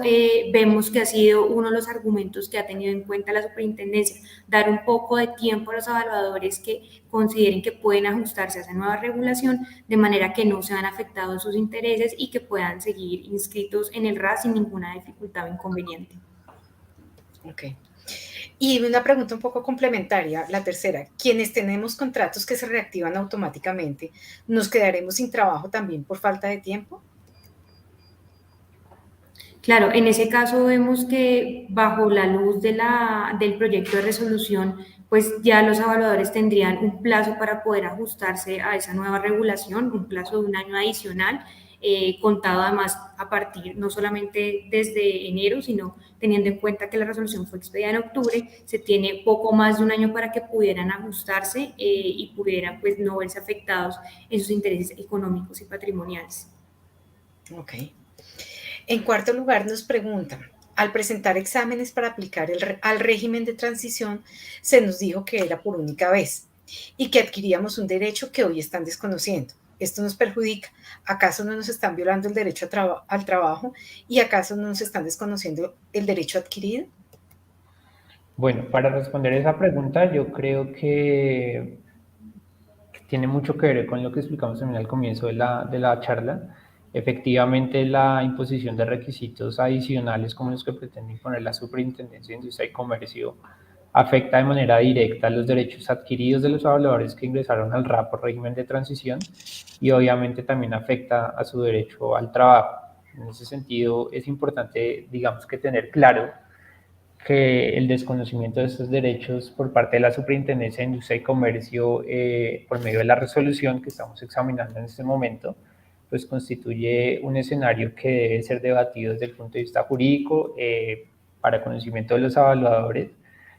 Ya se han iniciado, digamos que algunas estrategias de carácter legal por parte de ANA, donde se busca que precisamente esa resolución, digamos que sea replanteada y que propenda por el respeto de esos derechos adquiridos a los que hace referencia el peticionario y que eventualmente pues pueda ayudar a que en el futuro no se vean digamos que afectados en un mayor sentido su derecho al trabajo. Y no solo su derecho al trabajo, hay varios derechos constitucionales que están, digamos que en juego en este caso, el derecho a la igualdad entre trabajadores inscritos bajo régimen de transición, el régimen académico, el derecho a la libre escogencia de profesión o oficio, por ejemplo, el derecho al debido proceso, el derecho al debido trabajo que manifestó la persona que está preguntando. Entonces son varios escenarios y varios derechos fundamentales que se han venido o que se verían potencialmente afectados con la entrada en vigencia de esa resolución, tanto desde el punto de vista de los requisitos exigibles para ingresar al RAR, no para mantenerse, así como en el eventual caso en los evaluadores que pues, obviamente tienen una zozobra y una importante preocupación referente al futuro. Además, porque la superintendencia, y quiero hacer una aclaración respecto a la pregunta anterior que estaba en el chat, y es que los evaluadores efectivamente le están diciendo a la superintendencia como, bueno, usted me está exigiendo unos requisitos adicionales nuevos, independientemente del trasfondo que tenga desde el punto de vista jurídico, en la realidad de los hechos, si yo quiero acogerme a lo que usted me está solicitando, pues tengo que formarme. Y en 2 meses, pues ningún técnico laboral por competencias me va a formar, mucho menos una institución de educación superior. Entonces, están dejando a los evaluadores en un limbo jurídico porque por una parte le dan una salida, pero en la realidad de los hechos esa salida es de imposible cumplimiento. Entonces están obligando a los evaluadores prácticamente a realizar aspectos que son de imposible cumplimiento en la realidad, su pena de perder su inscripción en el RAC, o sea que ya vimos que no funciona, digamos, de manera automática. Entonces sí tiene implicaciones graves en derechos adquiridos y en derechos de rango constitucional. Muy bien. La sexta pregunta. ¿Es posible eximir de exámenes de conocimiento y conducta a los evaluadores en régimen de transición? Es decir, aquellos que han cumplido con todos los requisitos exigidos de validación de conocimientos en el RNA y que tengan un título profesional y más de 20 años de experiencia. Bueno, eso nos da pie también para, voy a utilizar la pregunta para realizar algunas aclaraciones. Hace unos meses, dentro de ANA se inició un proceso que se llama el autodiagnóstico, una herramienta, se difundió entre el público en general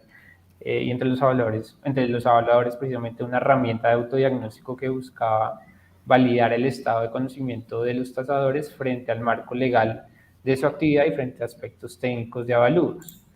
Esa herramienta de autodiagnóstico fue implementada por ANA como consecuencia de la función de supervisión que se encuentra a su cargo. Entonces hay que recordar que la CERA, no solo ANA, sino cualquiera de las CERA, tienen unas funciones de autorregulación que están señaladas por la ley y que corresponden principalmente a 4 funciones que corresponden a la función de registro, a la función disciplinaria, a la función normativa y a la función de supervisión. El ejercicio de esas funciones no es facultativo por parte de las CERAs, sino es de carácter obligatorio. Esa herramienta de autodiagnóstico que estoy comentando fue adelantada por ANA en ejercicio de esa función de supervisión y corresponde a una herramienta que no fue utilizada como una evaluación propiamente que vaya a afectar al estado del evaluador en el registro, sino simplemente como una herramienta que permita que el evaluador mismo conozca su estado de conocimiento y las eventuales falencias que pueda tener. Sin embargo, la existencia de esas falencias, como lo dije anteriormente, y como se ha reiterado a partir desde que se inició el proceso de autodiagnóstico, no pretende afectar negativamente al evaluador. No es una prueba ni es una situación inquisitiva bajo la cual el evaluador debe encontrarse, digamos que sometido a la imposición de una sanción, pero sí a la presentación de la prueba, ¿sí? Entonces, entiendo que la pregunta va referida a que hay evaluadores pues, que no están de acuerdo con la realización o con la validación de dichos conocimientos, pero como lo dije anteriormente, no corresponde a una cuestión facultativa propia de la ERA, sino al ejercicio de su función de supervisión. Y pues creo que es importante que el evaluador tenga, digamos, claridad sobre el hecho de que si bien la presentación de la prueba es obligatoria, no corresponde a un proceso que busque perseguirlo ni imponerle sanciones disciplinarias, sino simplemente mostrar su estado real de conocimiento y las eventuales posibilidades de mejora o ámbitos de mejora que evitarán a su vez que se vea inmerso en futuros, digamos, temas disciplinarios por el desconocimiento de la normatividad que lo regula.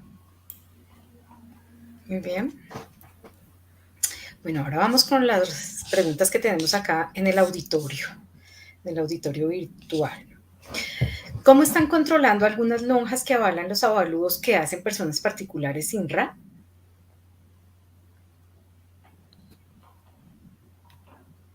Bueno, para responder esa pregunta es necesario hacer claridad sobre 2 artículos de la ley 1673. No hacen parte de la exposición presente, no lo mencioné en la exposición, pero pues aprovecho la pregunta para responderlo. El artículo 9 de la ley 1673 desarrolla la figura del ejercicio ilegal de la actividad evaluatoria y el artículo 10 desarrolla el tema del encubrimiento del ejercicio ilegal de la actividad evaluatoria.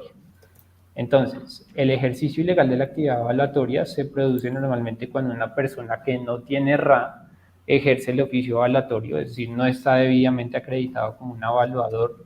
en el sentido técnico de la expresión, pero aún así está realizando avalúos o se está presentando como tal ante el público en general. Entonces, si bien ANA o cualquiera de las ERA tiene la facultad de iniciar investigaciones e imponer sanciones contra los evaluadores inscritos a través de la ERA,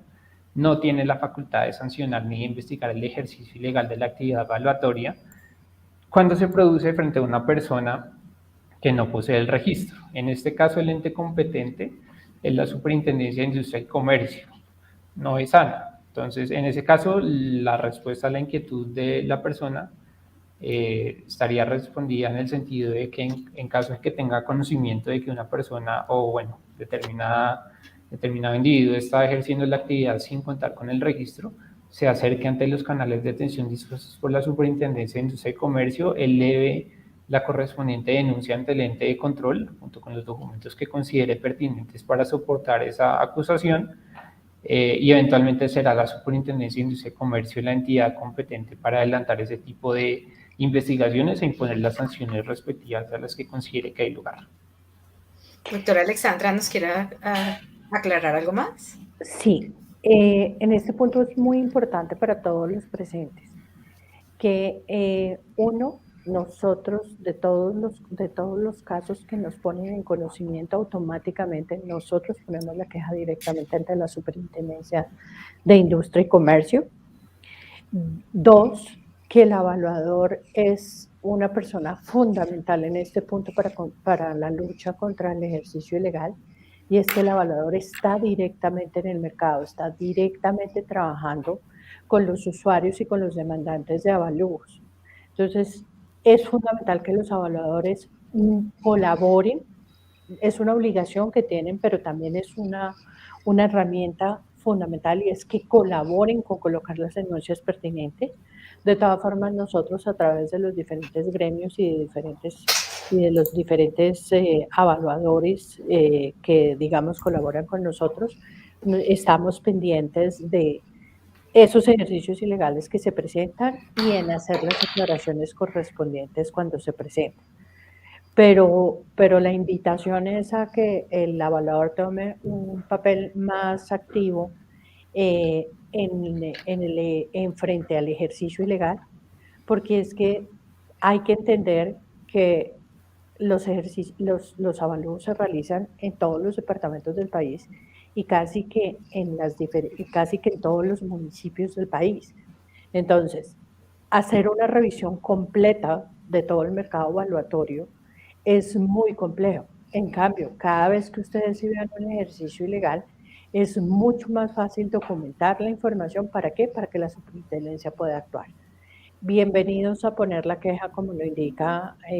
Diego, bien sea ante la superintendencia o bien sea ante nosotros, para efectos de que podamos ir cerrando las brechas. Ana adicionalmente realiza campañas periódicas con los usuarios de avalúos, con el fin de que los usuarios de avalúos identifiquen cada vez más fácil quién es el evaluador que está registrado, cómo leer el certificado, cómo tener los elementos, cómo los elementos están dados dentro del certificado para que él pueda evaluar, pueda valorar o pueda estudiar si la persona con la que está contratando es una persona que cumple con los requisitos de la ley. Muy bien. Continuamos entonces. El señor César Paya nos pregunta, ¿la superintendencia va a firmar la resolución pendiente para postergar la actualización del Registro Nacional de Evaluadores para seguir con las categorías por transición? Bueno, en este caso vemos que, como lo indicamos en nuestra conversación con Diego, realmente existe un proyecto de resolución conforme al cual la superintendencia aparentemente modificaría la entrada en vigencia de la resolución 63943 de 949-2021, en el sentido de que este ya no entrará en vigencia el 1 de enero de 2022, sino el 1 de enero de 2023. Sin embargo, como bien lo precisó Diego, se trata de un proyecto de resolución. Digamos, la idea es que la superintendencia sí proceda a postergar la entrada en vigencia mediante esta resolución. Sin embargo, hay que dejar bastante claridad. Hasta ahora es un proyecto de resolución. Hasta tanto no haya sido expedida, firmada por la superintendencia, no podría asegurarse que efectivamente así será. Pero, digamos, en los próximos días debería estar la superintendencia aclarando el asunto, porque pues ya casi es 31 de diciembre, entonces ya deberían estar establecidas las reglas conforme a la cual entraría en vigencia o no esta resolución. Sí, hay una precisión que yo quisiera complementar frente a esa inquietud, y es que el eventual periodo de adaptación que pueda derivarse de la prórroga de entrada en vigencia de la resolución 63949-2021 no aplica únicamente en el sentido de que el evaluador deba necesariamente acreditar formación académica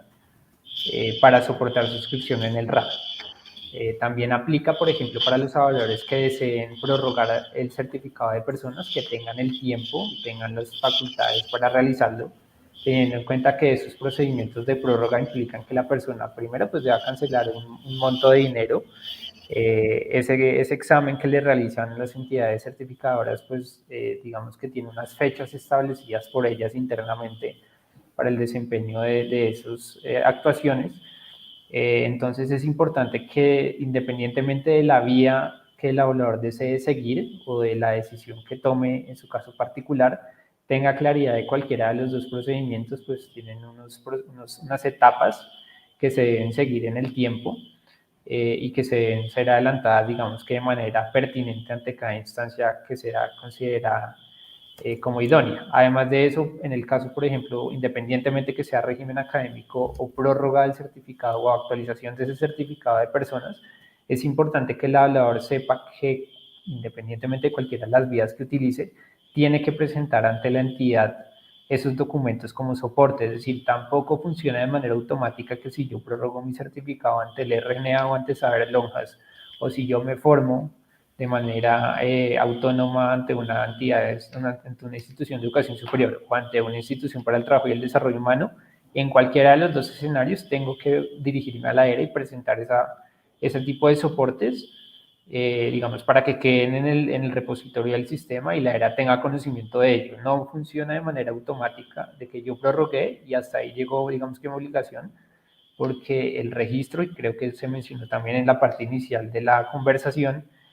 funciona a solicitud del evaluador, es decir, es el evaluador quien tiene que dirigirse ante la ERA y solicitar cualquiera de las eventuales opciones que haya determinado, bien sea la prórroga o la formación académica que pretenda inscribir en el registro. Si bien actualmente, y también lo mencionamos, el tema de la actualización del régimen no está vigente, el evaluador sí puede formarse académicamente y presentar esos soportes para que le queden, digamos que, incluidos en el registro. Esos certificados o títulos académicos están en este momento y son objeto de visualización en el certificado de inscripción en el RAC que se les envía a los evaluadores de manera mensual. Y si ustedes ven en la parte inferior del certificado están específicamente determinados. ¿Sí? Entonces es importante que cualquiera sea la información que el evaluador pretende incluir en el sistema, sea eventualmente solicitada y puesta en conocimiento de la entidad para que se inicien los procedimientos a los que haya lugar y se incluyan en el RAC.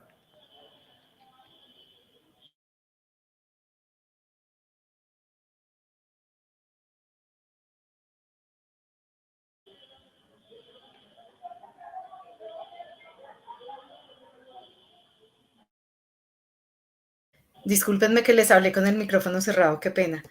En ese mismo contexto nos preguntan, ¿mi inscripción es por régimen académico? ¿Debo actualizarme?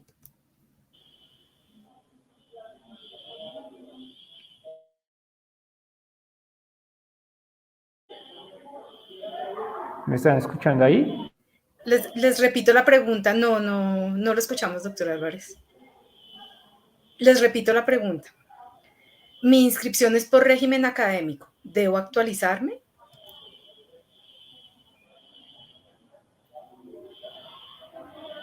¿Me están escuchando ahí? No me están escuchando, creo.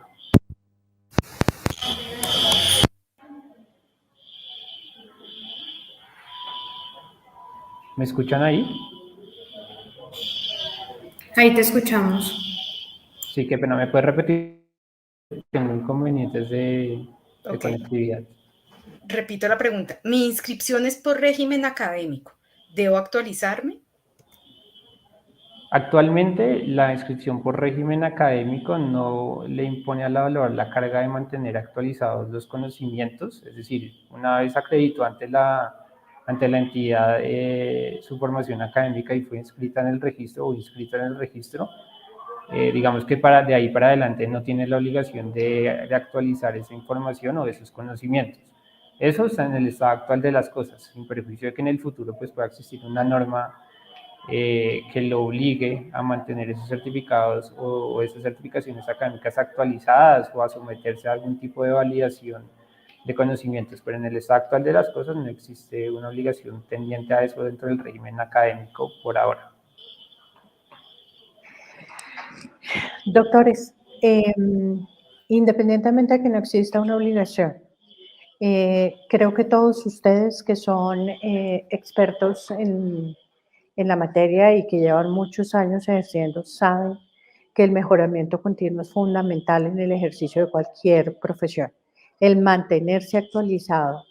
no debería ser un tema de obligación por efectos de una ley, sino debería ser como un tema de crecimiento personal, precisamente para no incurrir eventualmente en una falta por un desconocimiento, por un desconocimiento de una norma o por no mantenerse actualizado.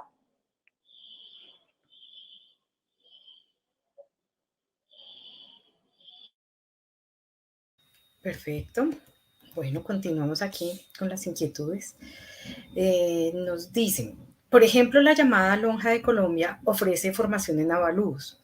¿Cómo averiguo si esta institución cumple con los requisitos de ley? Bueno, lo que el evaluador en ese caso tiene que realizar es una validación. Primero tiene que tener claro qué tipo de formación es la que le están ofreciendo. Entonces, si es un tipo de formación que responde a la modalidad de técnico laborales por competencias, lo que tiene que validar el evaluador, la persona interesada en tomar este tipo de formación para acceder al RA, es que la entidad que está ofreciendo este tipo de formación cuente con licencia de funcionamiento, debidamente expedida por una Secretaría de Educación distrital, municipal o departamental, según corresponda, que el programa académico, o sea, el técnico laboral como tal, se encuentre registrado, que también consta en un acto administrativo emitido por las Secretarías de Educación distrital, municipal o departamental, y finalmente que el programa académico cumpla con la intensidad determinada por la ley del evaluador, que son las 700 horas teórico-prácticas exigidas para el caso particular. Esos digamos que son los requisitos tipo o requisitos generales que debería verificar con anterioridad a tomar la formación que le están ofreciendo. Sin embargo, hay un requisito que pues, también es muy importante que el evaluador, digamos que, o el interesado examine, y es que dentro del contenido programático de ese técnico laboral o de esa formación académica se aborden las temáticas propias de las especialidades o categorías evaluatorias a las cuales pretende acceder. ¿Sí? Es importante que tengan en cuenta eso porque si bien los primeros tres requisitos que dije son requisitos formales, vamos a llamarlos, pues uno de los más importantes es precisamente que si yo deseo inscribirme, por ejemplo, en la categoría, estoy poniendo simplemente un ejemplo, a la categoría de joyas o orfebrería, pues que dentro del contenido programático de la formación que me ofrecen estén las temáticas propias de esa especialidad, teniendo en cuenta que el artículo 6 es muy claro en determinar que el evaluador debe acreditar para cada una de las categorías que pida la formación académica que aborde las temáticas propias de esa especialidad en concreto.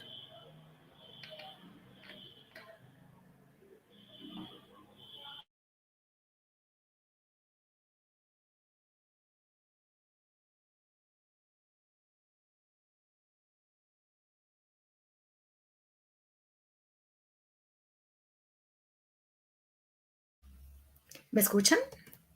Repito,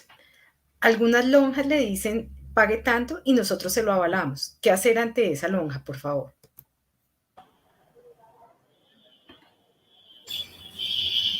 Bueno, Bueno, yo tranquila María Paula, eh, continúa. no, en este caso creo que vale la pena reiterar lo que ya mencionó Diego en cuanto a la necesidad de que tengan mucho cuidado con el ofrecimiento que les hacen. Como dijimos en nuestra conversación, no existe una inscripción automática, un traslado automático. Siempre debe la ERA realizar la revisión correspondiente. Adelantar digamos, el cumplimiento de los requisitos que realmente se exigen para que pueda accederse a esa inscripción. No puede una institución comprometerse en ese sentido y no podría un evaluador confiarse en que así será, porque como ya lo indicó Diego, existe una serie de requisitos dispuestos en el ordenamiento jurídico conforme a los cuales procederá o no esa inscripción en un caso en el que, digamos, se enfrenten a un ofrecimiento pues de este tipo. La sugerencia, la observación sería un poco llevar a cabo la revisión conforme a los requisitos dispuestos en la ley y en los decretos de qué es lo que se exige, cuál es la documentación que deben aportar y qué es lo que va a revisar la ERA correspondiente para verificar si es procedente o no la inscripción en el RA. Nunca confiarse en los ofrecimientos de las instituciones porque pueden haber imprecisiones, pueden haber dificultades que conduzcan a que no se acceda a la inscripción pues, que se requiere. No sé, Diego, si quieres agregar algo. Sí, no, básicamente reiterar el cuidado y digamos que el buen juicio que se debe tener al momento de verificar este tipo de requisitos. Sin embargo, pues, sí resulta, digamos que verdaderamente sorprendente y esa es una de las cuestiones que se han evidenciado con la expedición de la resolución de la superintendencia, que se ha producido un incremento de instituciones y de entidades que están ofreciendo formación académica o están comercializando algunos ofrecimientos relativos a acreditar formación académica sin el cumplimiento de unos requisitos de carácter legal que están previamente establecidos en la ley del evaluador. Entonces, hay que dejar nuevamente muy claro que esos requisitos que exige la ley del evaluador son de obligatorio cumplimiento, que ni ANA ni cualquier ERA están facultadas para desconocer su labor de verificación y su labor de cuidado frente a la validación de los requisitos establecidos. Y en ese sentido, pues la procedencia e improcedencia desde la inscripción en el RADA se encuentra estrictamente sujeta a que la formación académica del evaluador cumpla con los requisitos de la ley, no a cuestiones diferentes, independientemente de la oferta académica que se esté dando a los evaluadores, porque sí se están presentando, digamos que situaciones de este tipo, digamos que se están en cierta manera aprovechando de la premura de algunos evaluadores y les están ofreciendo aspectos que no pueden realizarse o materializarse en la realidad de los hechos. Entonces hay que tener mucho cuidado con eso y tener siempre claro que el cumplimiento de los requisitos legales es la única manera de acreditar el acceso al registro. Muy bien. Doctores, simplemente una precisión en relación con la pregunta, y es cuando una lonja o un gremio o una entidad o una empresa avala un avalúo de una persona que no tiene registro abierto de avaladores, esa empresa también puede ser investigada por la Superintendencia de Industria y Comercio como ejercicio ilegal. Es más, hoy en día existen varias investigaciones abiertas de entidades que hicieron avalúos con avaladores que no cuentan con el RA. En esos casos, lo mismo que en el caso del ejercicio ilegal, lo importante es ponerlo en conocimiento de las autoridades para que puedan hacer la investigación correspondiente. Muy bien, continuamos acá. El señor Javier Monsalve nos hace una reflexión y finaliza con una consulta. Dice, se debe tener especialización específica en las categorías necesarias. Un curso de horas no puede suplir estudios serios ni mucho menos experiencia, por lo cual considero que cada categoría debería ser debidamente justificada con la academia y con experiencia suficiente, no con una generalidad y sin una experiencia como lo que sucede con estos cursos ofrecidos. Entonces se reitera el tema de los cursos cortos, que creo que ya nos han ampliado suficientemente. Por acá tenemos otro que dice, el señor Juan Guillermo Gómez nos dice, ¿qué acciones está adelantando para aclarar la resolución y o cómo va a actuar ANA al respecto? Bueno, voy a referirme primero a la reflexión anterior que estabas comentando frente a la duración de los cursos y a la especialidad. Digamos que el objetivo propio de la ley 1673 o el deber ser de las cosas se enfocó en que los evaluadores efectivamente pudieran acceder únicamente a las categorías dentro de las cuales fueran especialistas o expertos, ¿sí? Ese fue el objetivo fundamental de la ley y está establecido de esa manera en el artículo 6º y de hecho, pues como lo hemos venido mencionando, los requisitos de régimen académico se enfocan en que el evaluador acredite formación académica específica para cada categoría evaluatoria que desea adquirir. Sin embargo, efectivamente, digamos que los hechos se han decantado y ha resultado en una situación un poco diferente, porque la proliferación de entidades que están ofreciendo educación en 13 categorías en muy corto tiempo ha producido que la ERA o la CERA, no solamente ANA, pues se encuentren, digamos que en un escenario un poco complejo. Bajo ese entendido, las secretarías de educación, específicamente quienes son las que emiten los actos administrativos referentes al registro y a la licencia de funcionamiento de esas entidades, deberían ejercer una inspección mucho más profunda sobre la verdadera calidad educativa que se les está brindando a las personas que están acudiendo a este tipo de instituciones. El obtener una categoría evaluatoria corresponde, si bien pues, le otorga obviamente al tasador la posibilidad de ejercer el oficio en esa especialidad, también le impone una serie de obligaciones y responsabilidades muy grandes. Eso sin contar, por supuesto, que hay personas que toda la vida han realizado avalúos o han tomado una carrera profesional durante mucho tiempo y se han formado en un área específica de conocimiento, mientras que hay otros evaluadores que en muy corto tiempo pretenden, digamos, que abarcar todo el espectro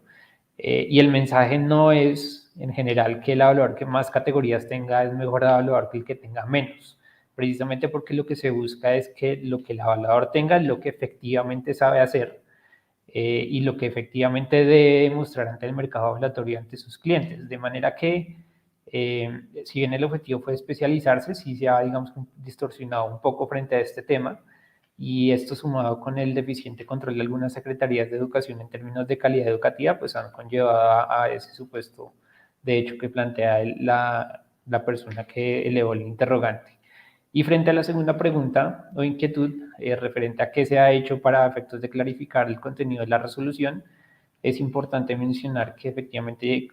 ANA ya ha iniciado las acciones legales pertinentes, se ha elevado una solicitud de revocatoria directa de la resolución ante la Superintendencia de Industria y Comercio. Se plantearon las observaciones correspondientes a los comentarios propios del proyecto de resolución que busca ampliar la entrada en vigencia de la resolución y pues eventualmente se estaría discutiendo el tema, si no puede obtenerse por medio de revocatoria ante la Superintendencia, se adoptarán otras vías legales para obtener pronunciamientos propios de la jurisdicción contenciosa referente a los derechos adquiridos de los evaluadores y a la protección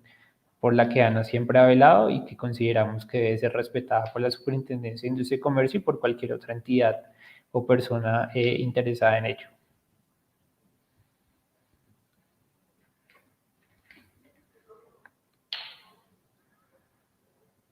Continuamos aquí con... debería existir una diferenciación entre un evaluador especializado con formación académica y un evaluador técnico. ¿Eso se ha considerado?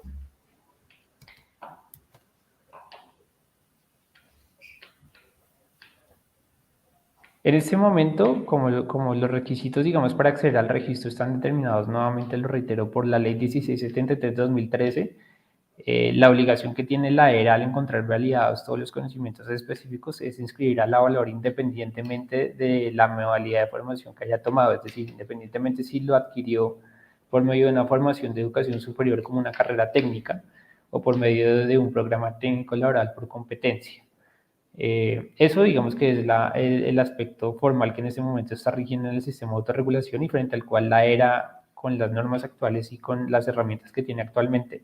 no tiene la facultad de discriminar o desconocer entre un tipo de formación u otra, siempre y cuando cumplan con los requisitos que la ley ha establecido para tal efecto. Complementando un poco lo que dice Diego, es muy importante que cada uno de los evaluadores utilice todos los campos que están dispuestos en el certificado que expide el RA, ya que de ese certificado pues está el campo de cuál es la formación académica del evaluador, pero adicionalmente qué tipo de experiencia tiene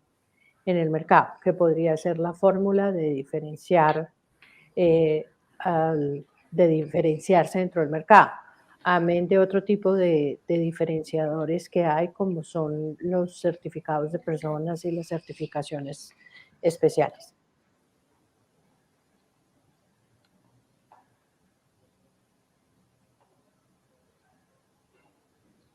Muy bien.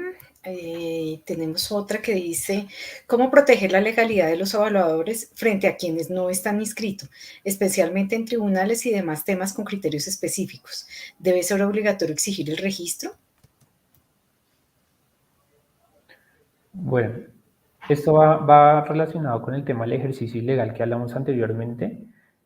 sobre la invitación que se le hace a los evaluadores a que en el caso de tener conocimiento sobre personas que están ejerciendo ilegalmente la actividad evaluatoria lo pongan en conocimiento o de la Superintendencia de Industria y Comercio o de la ERA para que se inicien las labores respectivas y se emita, digamos, un pronunciamiento por parte del ente de control y se inicien las investigaciones que la Superintendencia va a iniciar. Pero además de ello, también es importante dejar muy claro, y sobre todo esto tiene una importancia muy grande en el ámbito judicial,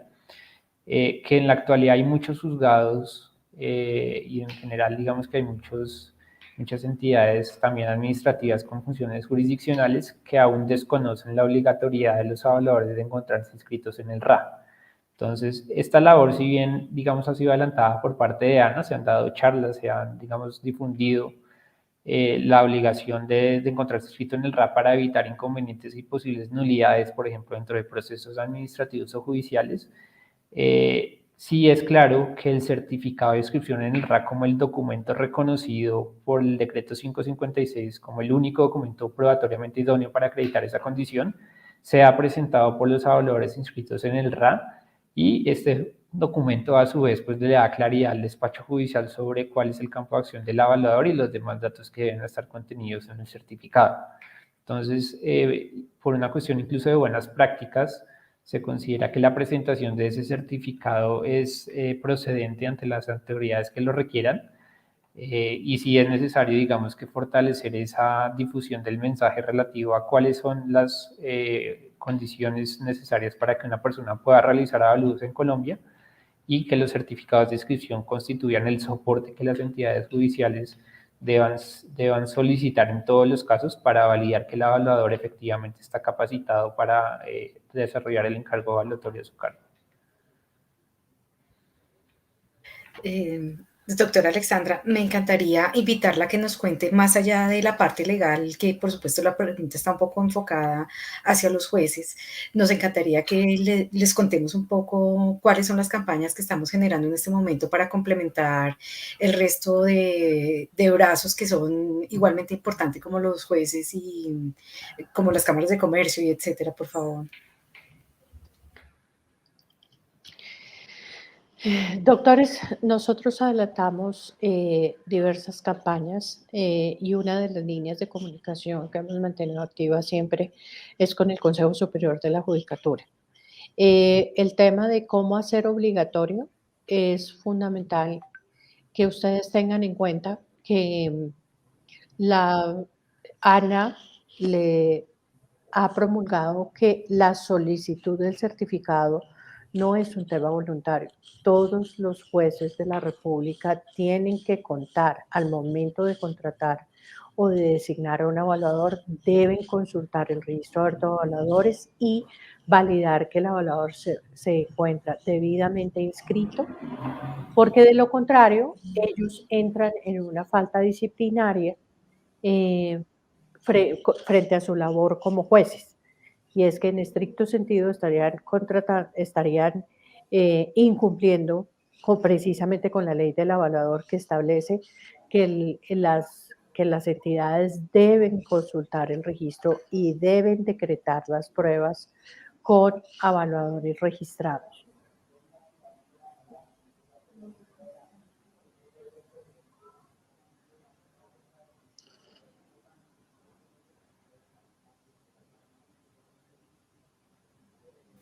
Muy bien.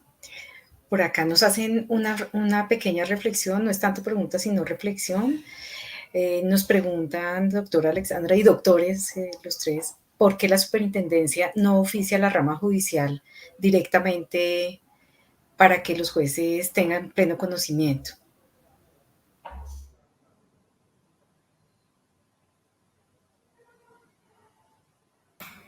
Bueno, por una parte yo creo que lo propio sería no precisamente que la superintendencia tuviera que oficiar a los jueces para que se diera cumplimiento a esta ley, sino que es deber también de los jueces tener en cuenta pues que es la ley 1673 del evaluador, es una norma vigente que ya lleva un buen tiempo surtiendo efectos, de manera que más que un tema de que la superintendencia oficie o no, es un deber del juez dar cumplimiento a todas las normas legales vigentes al momento de resolver el caso y también de los abogados, de las partes del proceso, un poco verificar que todas las pruebas que se aporten cumplan con los requisitos legales dispuestos para ello. Entonces, no sé, si se aporta una prueba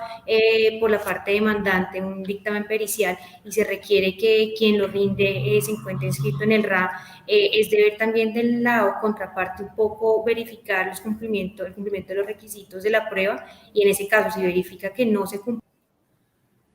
el requisito de inscripción en el RAP, pues deberá ponerlo de presente al juez para que sea quien decida la pertinencia, la conducencia y la utilidad de la prueba, y además si debe o no decretarla en el marco del proceso judicial. Es un poco, digamos, la percepción en el campo del litigio, de la rama judicial, de más que tuviera que ser la superintendencia quien oficie para el cumplimiento de la ley, creo que es un deber per se de la rama judicial y del juez competente para resolver el asunto. Bueno, doctores Álvarez y Bahamón, muchas gracias, y por supuesto a la doctora Alexandra por esta cantidad de aclaraciones. Sabíamos que este era uno de los temas gruesos y con mayores inquietudes de la jornada académica hoy. Muchas gracias a los tres. Retomamos nuestro último bloque